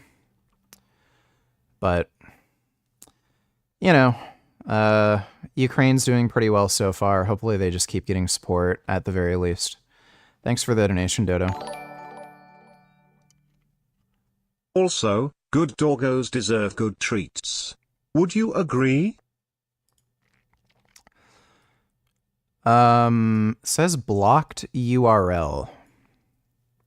I don't know if you tried to send me a link, but yes, good doggos deserve good treats. Thanks for the donation, Aviduder. You sound well rested. All is still quiet on the Frankie front?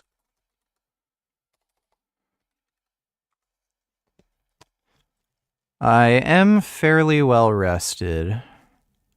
Yep, Frank has not posted anything whatsoever. I'm starting to think he might have actually killed himself. When was this? This was January. Yeah, that was August 18th, so that was like 2 weeks ago. He hasn't been posting shit anywhere.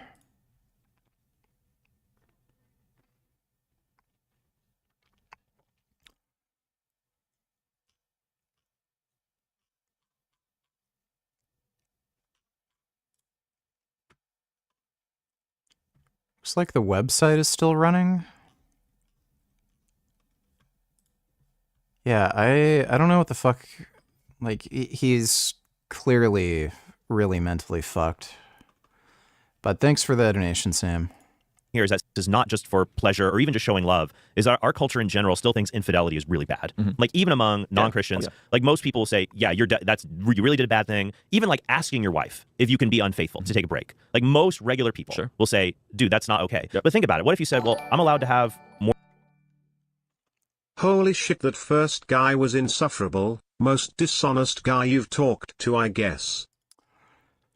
He was probably the most dishonest and most immoral piece of shit I've talked to so far. Thanks for the donation, Dodo. Grey Knight donated $2. New development on the Palestinian poll. For nearly a year, we've heard that the Palestinian people support Hamas and approve. For nearly a year, we've heard that the Palestinian people support Hamas and approve of their actions on October 7th. But what if that's not actually the case?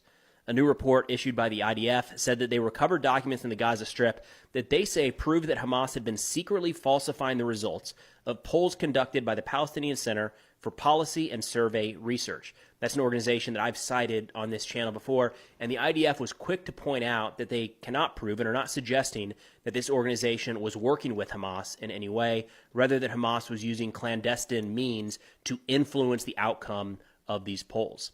Now, a couple questions on this poll that I thought were worth running through, and here I'm showing the translated version of the original documents.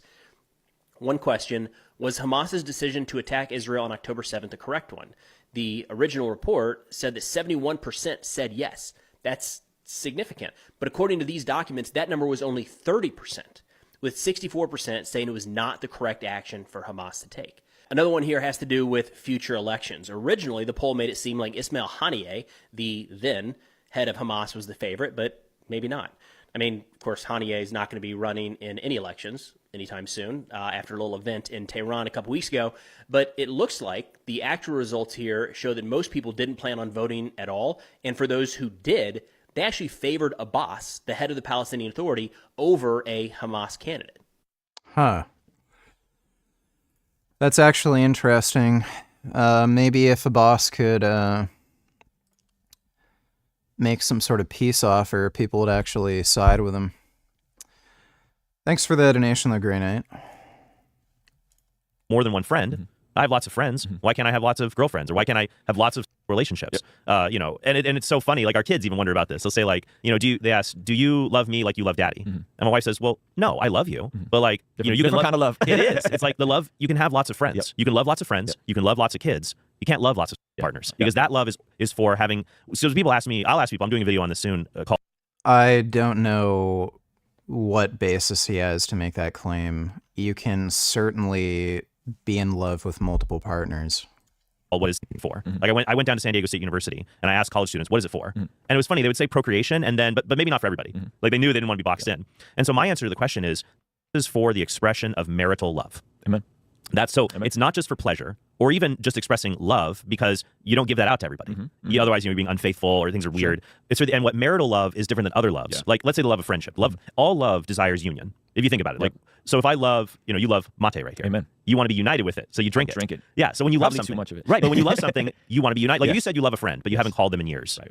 You don't really love them. You know, but when you love a friend, you want to spend time with them. You want to talk with them. It's good. So when you love your spouse, what makes that love special is that it's bodily union, and what makes it a real union is not just one body part inside another body part. Like I went to the dentist the other day, he puts his fingers in my mouth. We don't become one flesh. We're not united. Not one body part. Or if a surgeon puts his hand inside you, you're not united. You're not one. That's not a one. Like as the Bible says in Genesis, and the two became one flesh. Like that's not poetry. When a man and a woman engage in the marital act in intercourse, they become their reproductive systems that are incomplete on their own now become complete. They're ordered towards something beyond themselves. And that's where sex has its correct expression for marital love. And now we have that natural law foundation to say, well, is this ordered in homosexuality or in contraception? Or so what the church teaches is that the things you need for to be moral are. Hey guys, right now I'm in Jerusalem, but I wanted to let you know that our Bless God shop is fully able to keep in or ask you in here. Church teaches is that the things you need for to be moral are babies and bonding. You got to be open. You got to be open to babies, and you got to be united to each other. You take away either one, it's disordered. So if you make a baby. So if you marry somebody who's sterile and incapable of having children, you can't love them or it's an immoral kind of love. This guy's a fucking idiot. In an IVF lab with, little petri dishes, and a lot of them end up getting destroyed. That would be you have the babies, but no bonding. But if you do... I forgot you guys were against that too. Right, because we believe that children have a right, not just to, it's like is wrong because a child has a right to life. Yeah. But he also has a right to live in his mother's body. He has a right to come... A child has a right to come into existence through the marital act. Got it. So if you think about it, like, one of the reasons adultery and fornication are wrong is that you can make a baby out of an affair, out of a hookup. A baby has a right that the moment he comes into existence, he can turn around. Well, I mean, he can't turn around. He's a baby. But if he could, he would see... Here's a mom and a dad. They are irreplaceable to him. If they died, we do our best to come up with someone else to watch that child. But no one can ever really replace them. Sorry, I was putting my phone on Do Not Disturb. And now disturb. That is completely untrue. There are fucking drug-addicted crack whores who end up getting pregnant, and their children end up getting adopted, and the adopted parents love them more than the fucking crack whore bitch. I'm so sorry. No, you're good. So that mom and dad, right? If they died, we do our best, but no one can ever truly replace them. Yeah. So it makes sense that this baby comes into existence, and the mom and dad we need something This guy is just a fucking delusional crackpot. to make them irreplaceable to each other before they become irreplaceable to this child, and that is what marriage is for. Yeah, I mean, you're right. It is a very consistent, cohesive view of all these things. Yeah. Right? And so I do appreciate that. And one of the reasons I wanted to speak with you is to hear it from the horse's mouth. Sure, yeah. Right? Because I think there's a lot of straw manning that happens. Whenever I reference anything slightly Catholic on my channel, I just get a ton of comments of like, they're this, they do this, they believe this, so on and so forth. And so I have a couple questions around that to ask you that I've asked a couple of other Catholic friends and they've never really had like a good an answer. Okay. And then I have some things that maybe if we have time, I'd like for you to react to. Now, if you want to hear the full version, unedited, it gets spicy, hit the link in the description and sign up for our Patreon community. It's only $5 a month. How about no?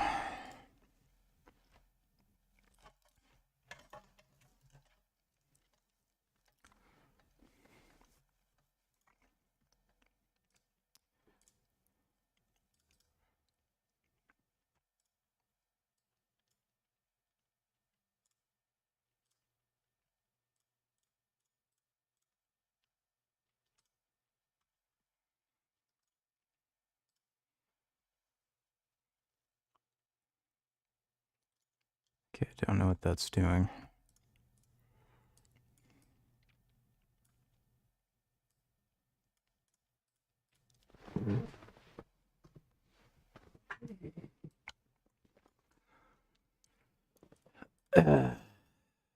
All right. Squirrel with a gun.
You can't adjust resolution? That's weird.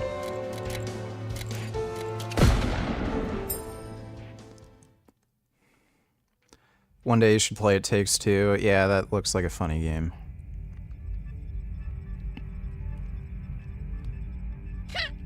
Oh. Oh my god.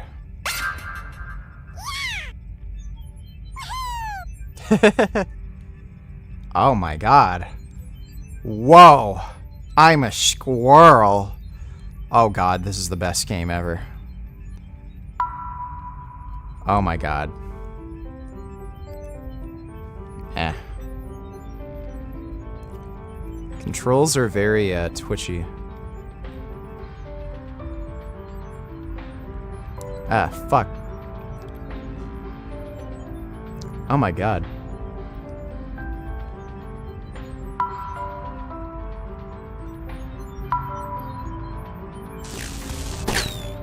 Oh no. Squirrel was shocked. I have to disable the force field, I guess.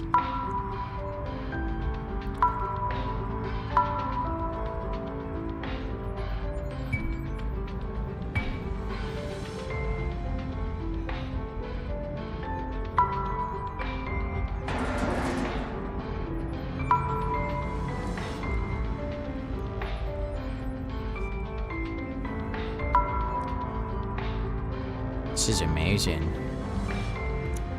I didn't know it was like this to be a squirrel.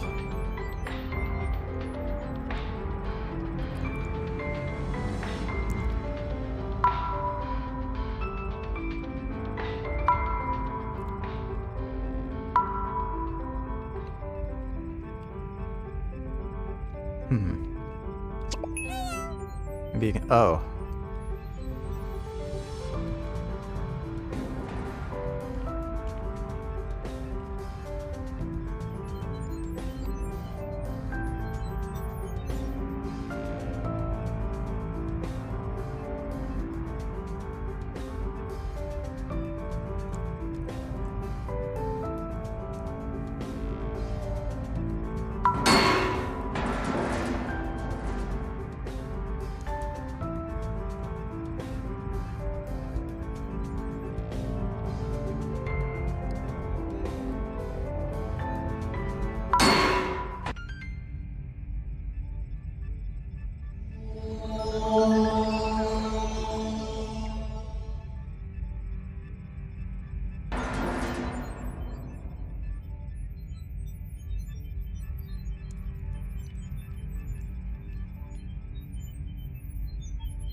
Top secret acorn.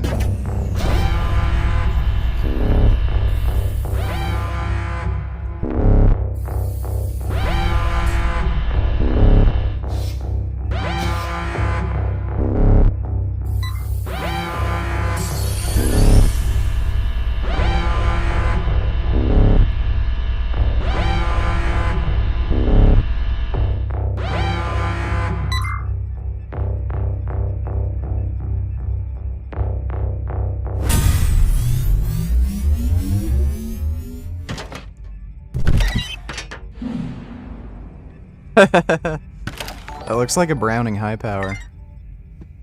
Sorry to interrupt your squirrel fantasy. Let's try this link again.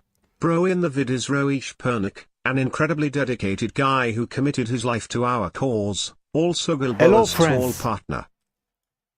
Let me take a look. We rescue the unlucky and exhausted dogs who ran away from the battle zones in Gaza and into Israel. We have already rescued hundreds of dogs over the past 10 months of war. The dogs go through rehabilitation and then adopted by loving families. Many of these dogs are injured by bullets and shrapnel and must get veterinary care.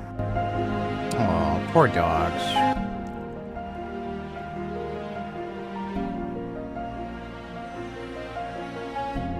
We need your help and support to help these unfortunate dogs who are starving, sick, and exposed to life-threatening dangers. Please share this post with friends all around the world and tell them about these projects of saving dogs from the battle zones of Gaza.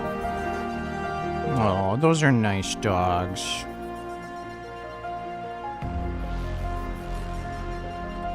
Dogs are sweet. We don't deserve dogs, dude. Thanks for the donation, Avi Duder. Oh my god. Oh my god.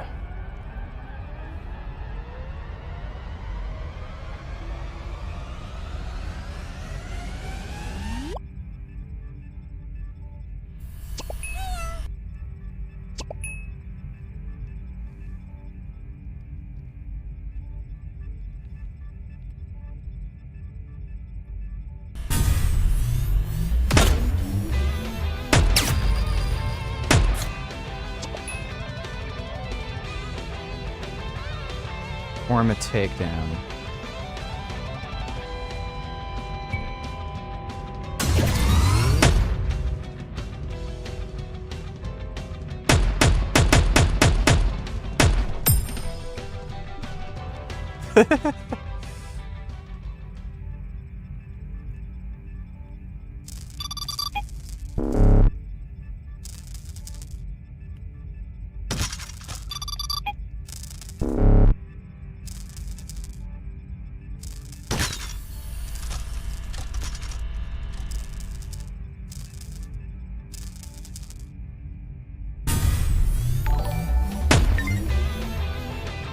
Why are so many so-called vegans still bought into this romanticized idea that nature is beautiful? Liking and sharing pictures of murder. They don't even want animal rights, it seems. This wolf and bear were documented traveling, hunting, sharing food together. Yeah, I know, right? I don't know why anybody's happy that murderers are helping each other murder. Thanks for the donation, though, 269. Appreciate it.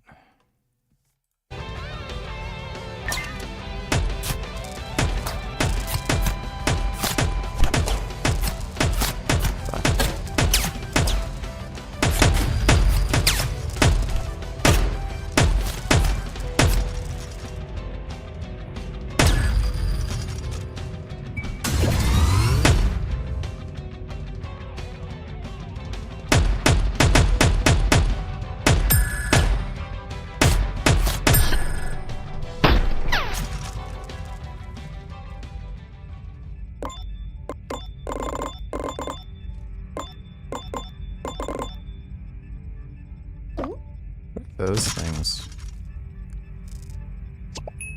Oh, grenade.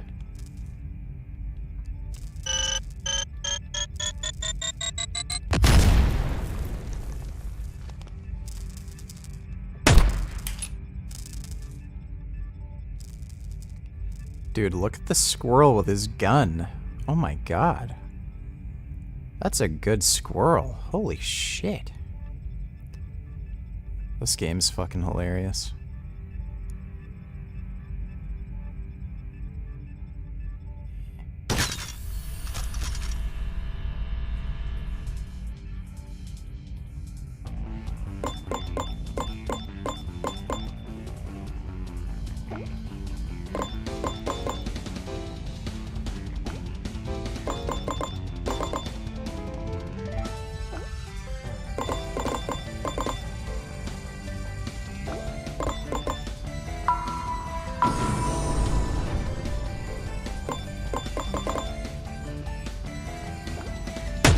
Oh shit, no. Crap.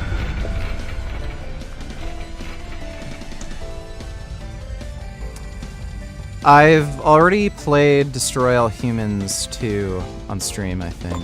Maybe it was just... Yeah, I did. Yeah, I already played through that game.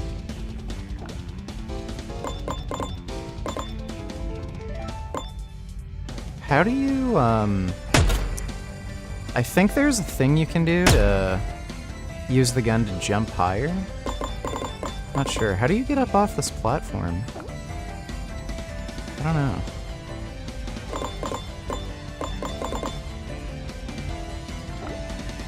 Oh. This wedge adds max reload energy to reload the gun.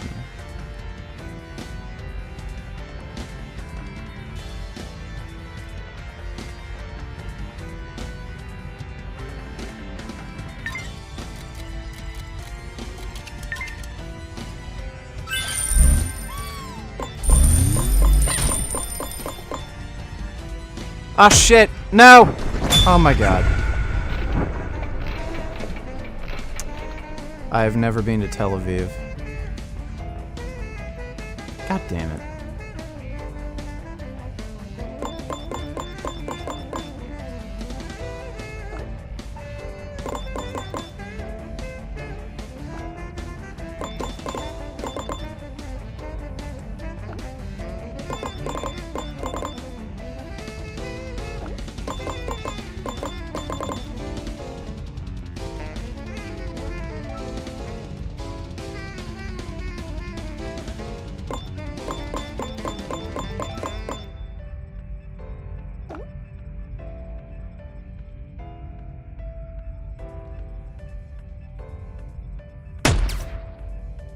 How do I get to that?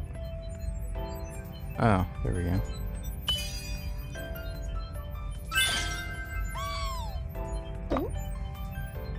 Just wondering how I... Can I make that jump? I don't know if I can make that jump. Yeah, how would I... Ah, damn it! Oh my god. Bro.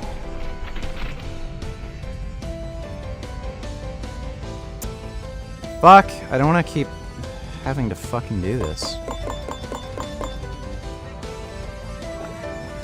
Well, it looks like we got that special net anyway.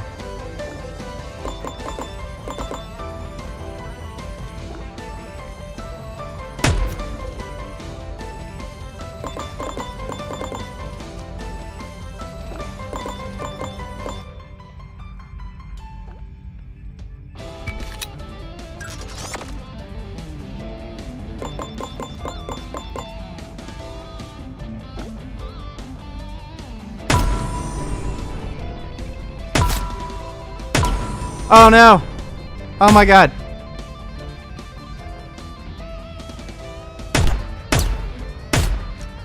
Oh my god!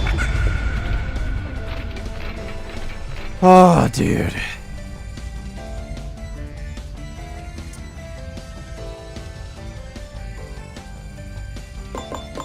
I don't know how I'm dying so much.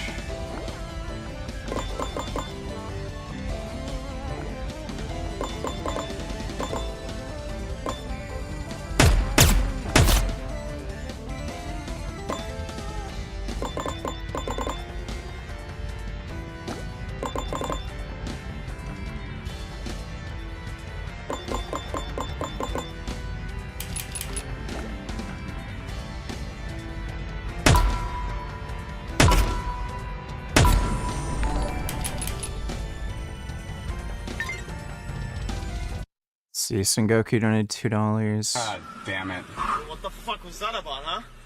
What's up, you fat pig? What, you don't see where you're fucking going? I wasn't even driving. Don't shut the fuck up, you fucking piece of bacon! What? Why'd I get picked up? God. It's fucking weird. I don't know why. Thanks for the donation, Sengoku.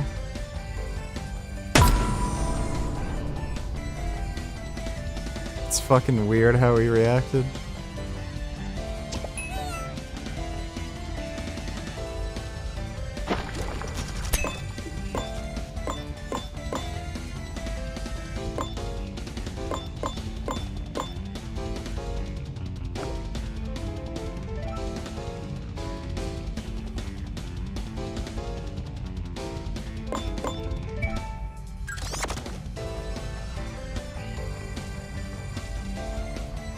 Oh, did I not pick it up?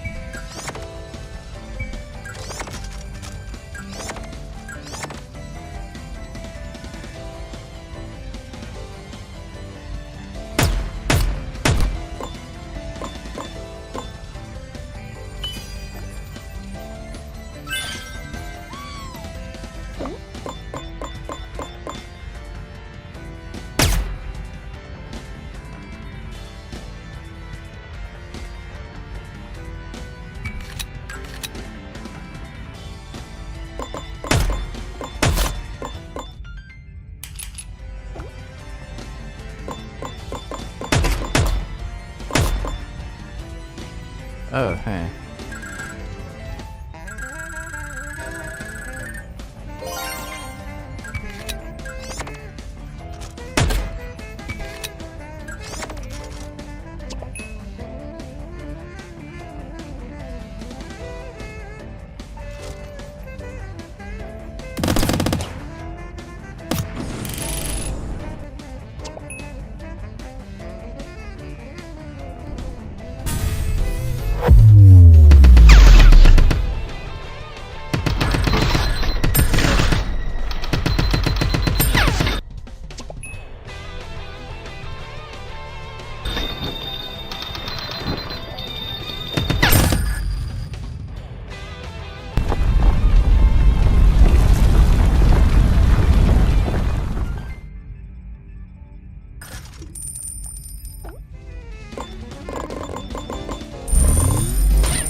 Oh shit.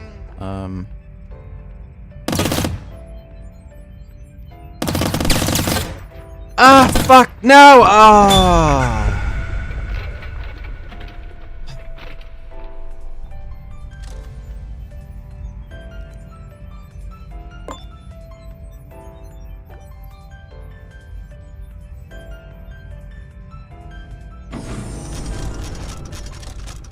Okay, they're still dead.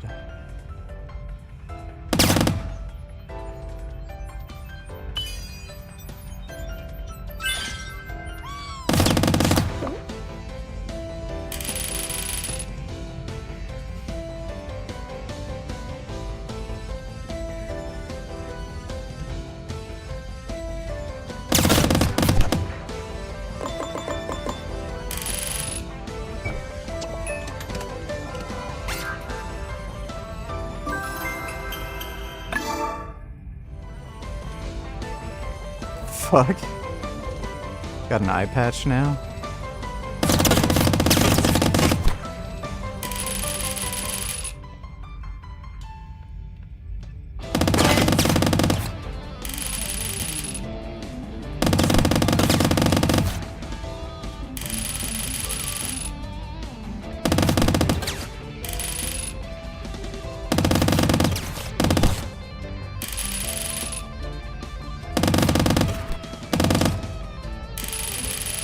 God.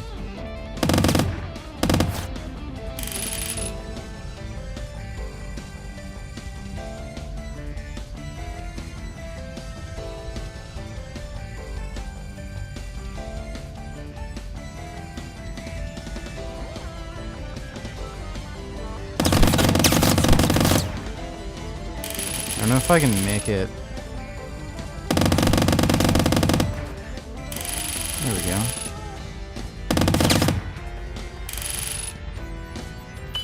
Hell yeah. Top secret acorn.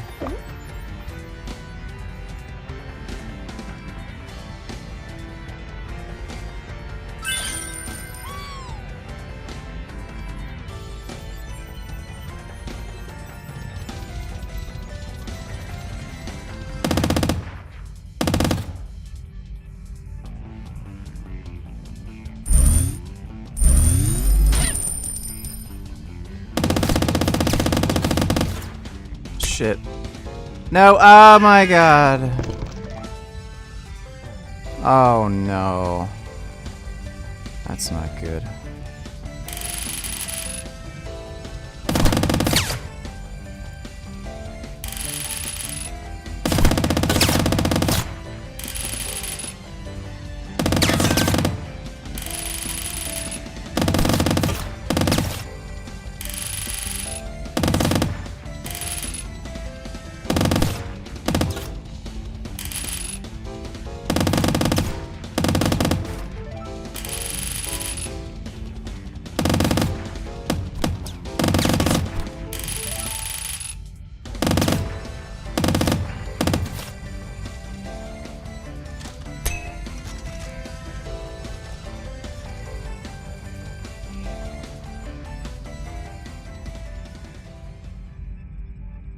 The acorns are like currency in this game.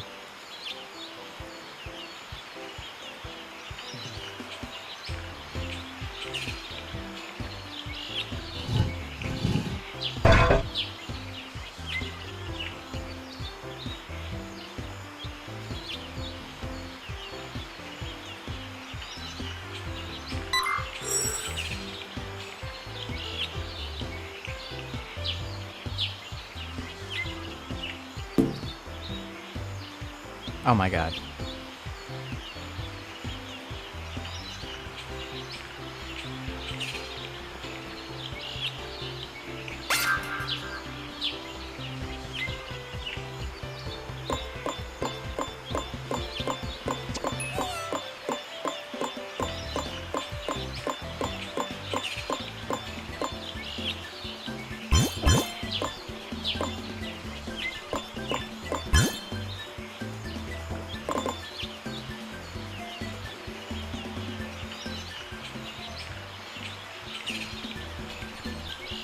What the fuck?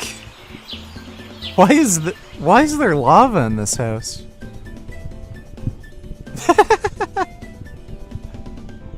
This game is ridiculous.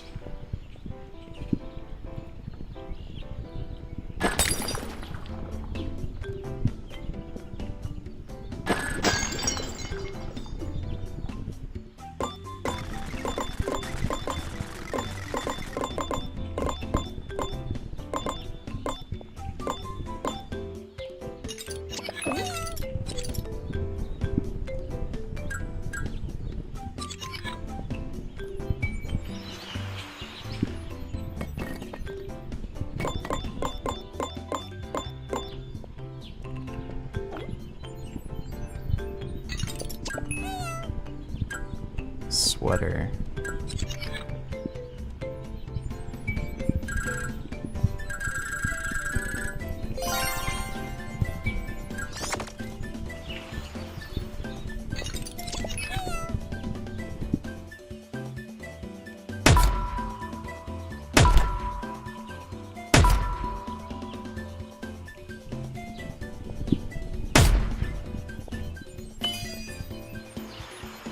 Oh shit, damn it! Oh god, fuck. Would you consider playing Legend of Zelda on stream? No, I'm not gonna do that.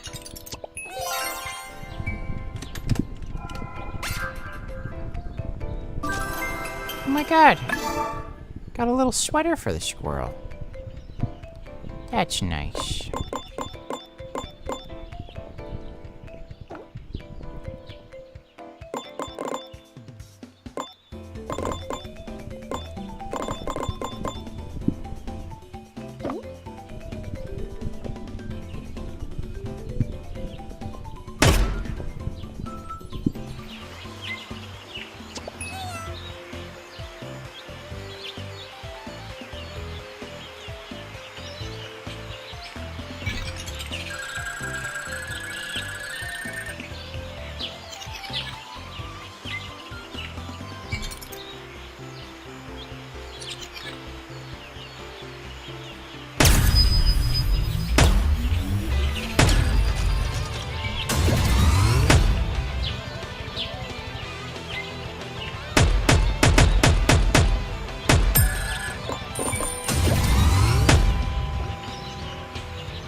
Which Spider-Man is this? This is Spider-Man 3 Revenge of the Squirrel. Thanks for the donation, faggots. Rise up.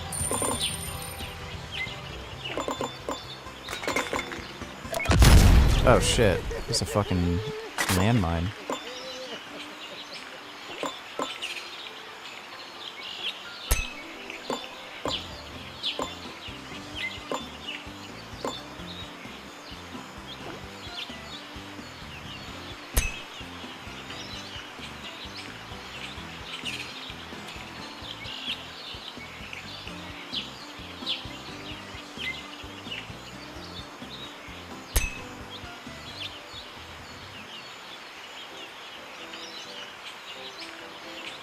I don't know if that gun's out of ammo, that's why we can't pick it up. Fuck you, stupid ads nigger. Go fuck yourself, you faggot ass bitch ass mark ass receding hairline ass fat ass dead ass stupid cunt boy. How about you pull down my pants and lick my nutsack, you pathetic weakling. Duchess here DNSGZGSB Jurian writers shake R. Alright, well thanks for that. I am Nagra, appreciate it.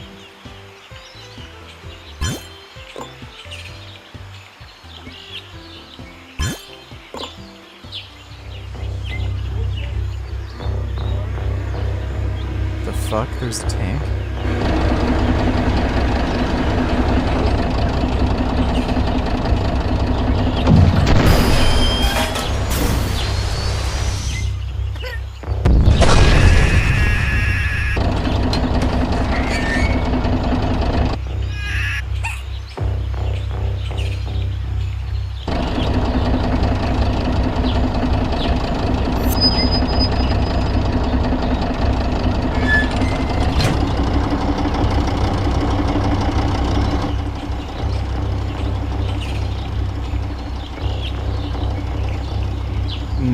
do not have a deep hatred for the Indian race.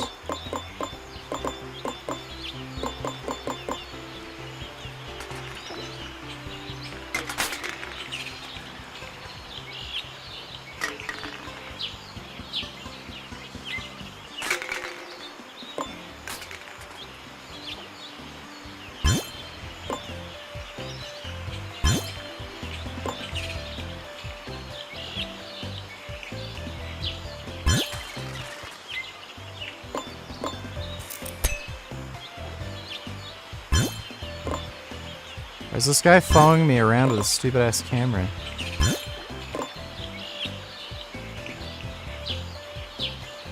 Best game on Steam? Yeah, it might be right now. At least until Space Marines 2 comes out.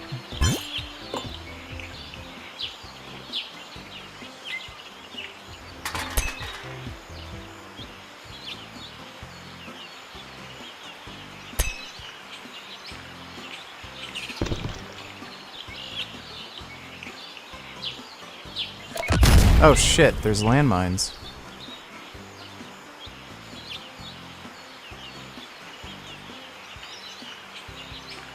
Why the fuck are there landmines here? Oh, he must be a crazy survivalist.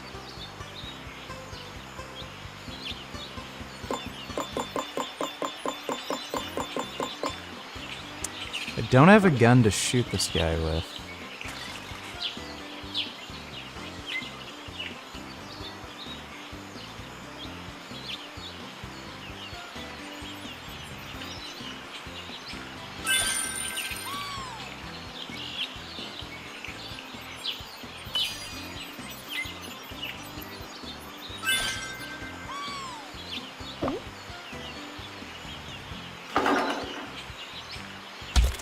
Oh, shotgun.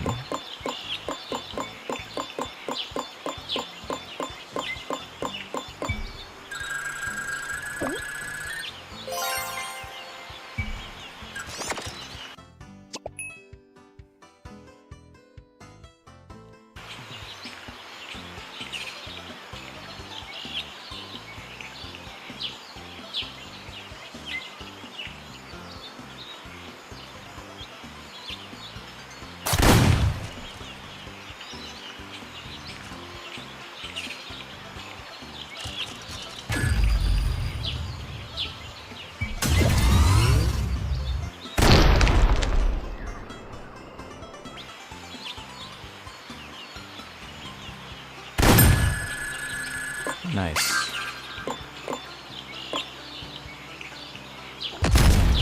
Fuck. God damn it.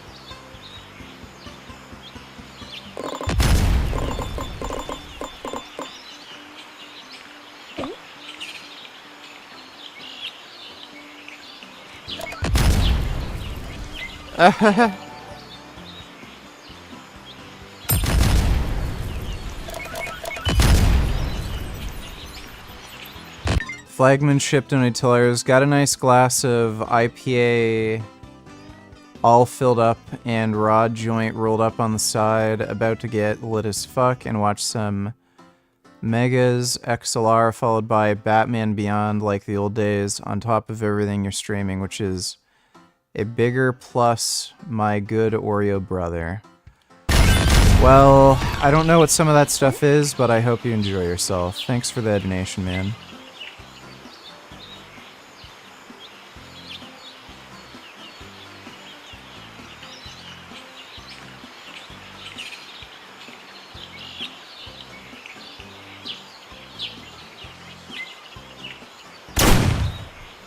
Oh.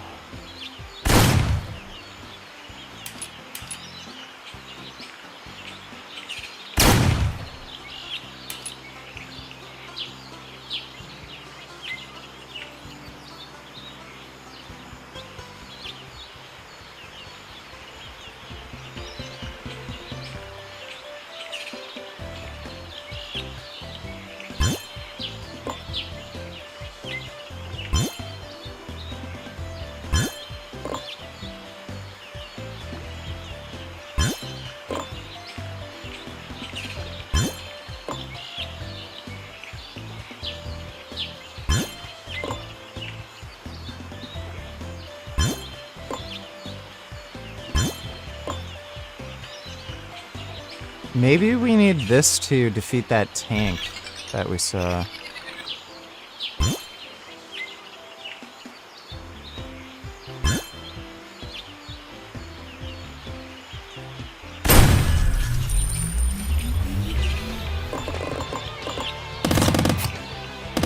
Ah.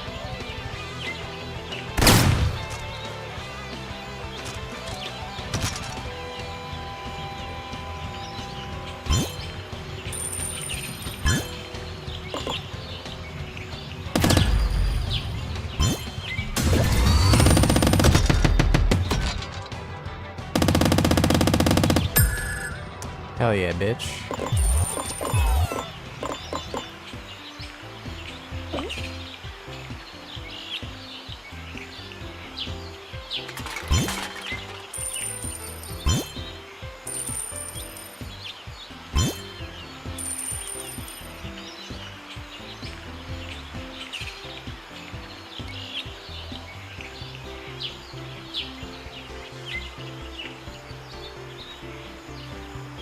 Oh, there's a special nut under the house.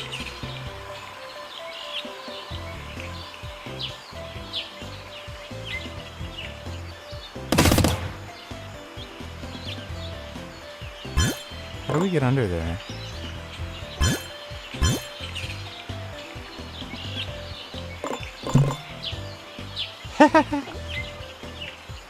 Their toilet just goes under the crawl space?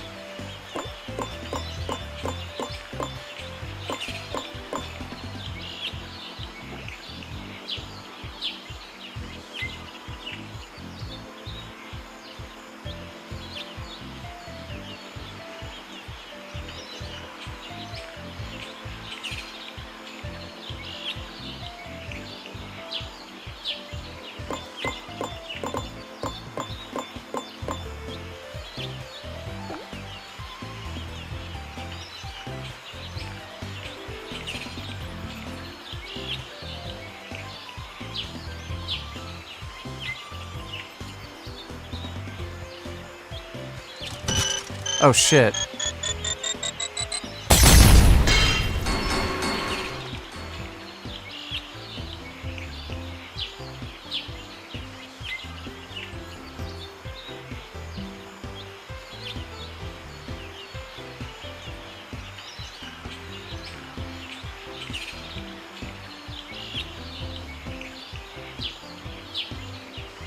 How the fuck do we get to that one spot? Here, we gotta... Is it, like, just blocked off or something?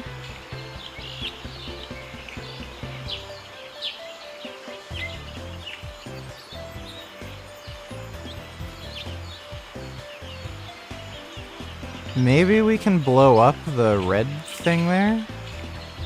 And we need a... grenade for that?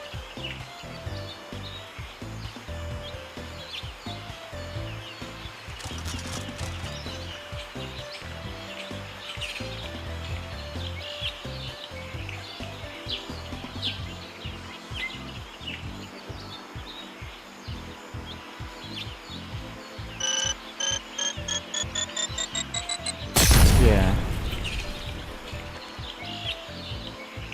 I'll go back and get my gun.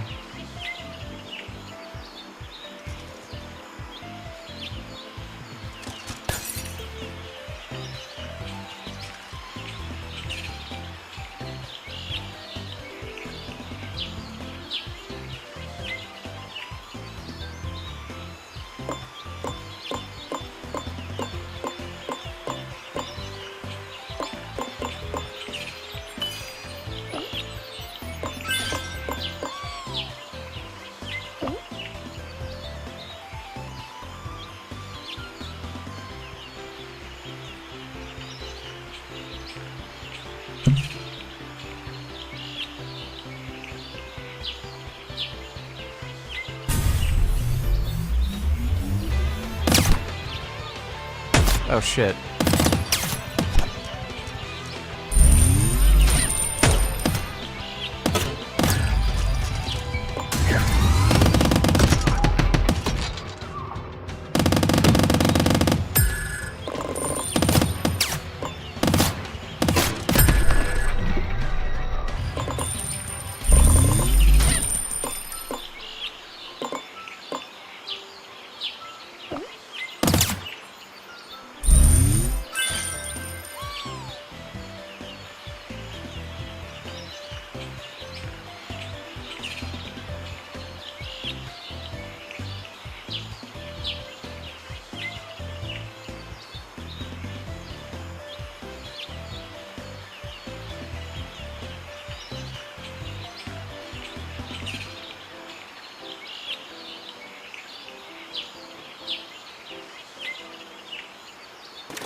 Hell yeah. There's another shotgun.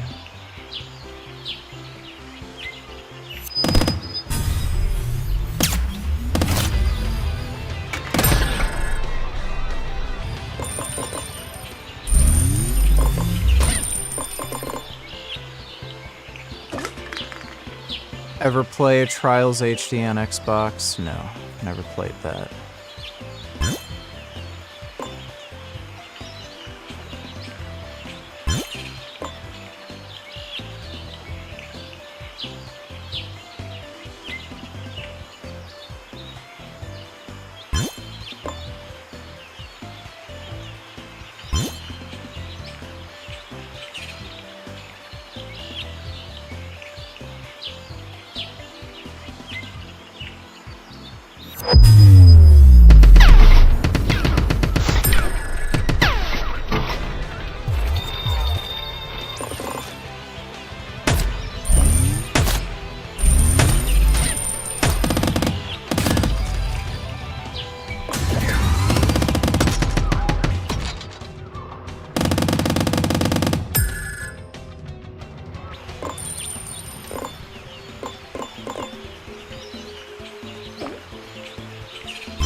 Sweet, I have enough for the car now.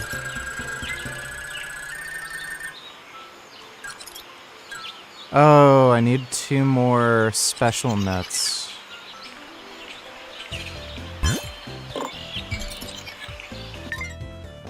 Alright. I think we'll end things here. I think it autosaves. Yeah, I think it autosaves.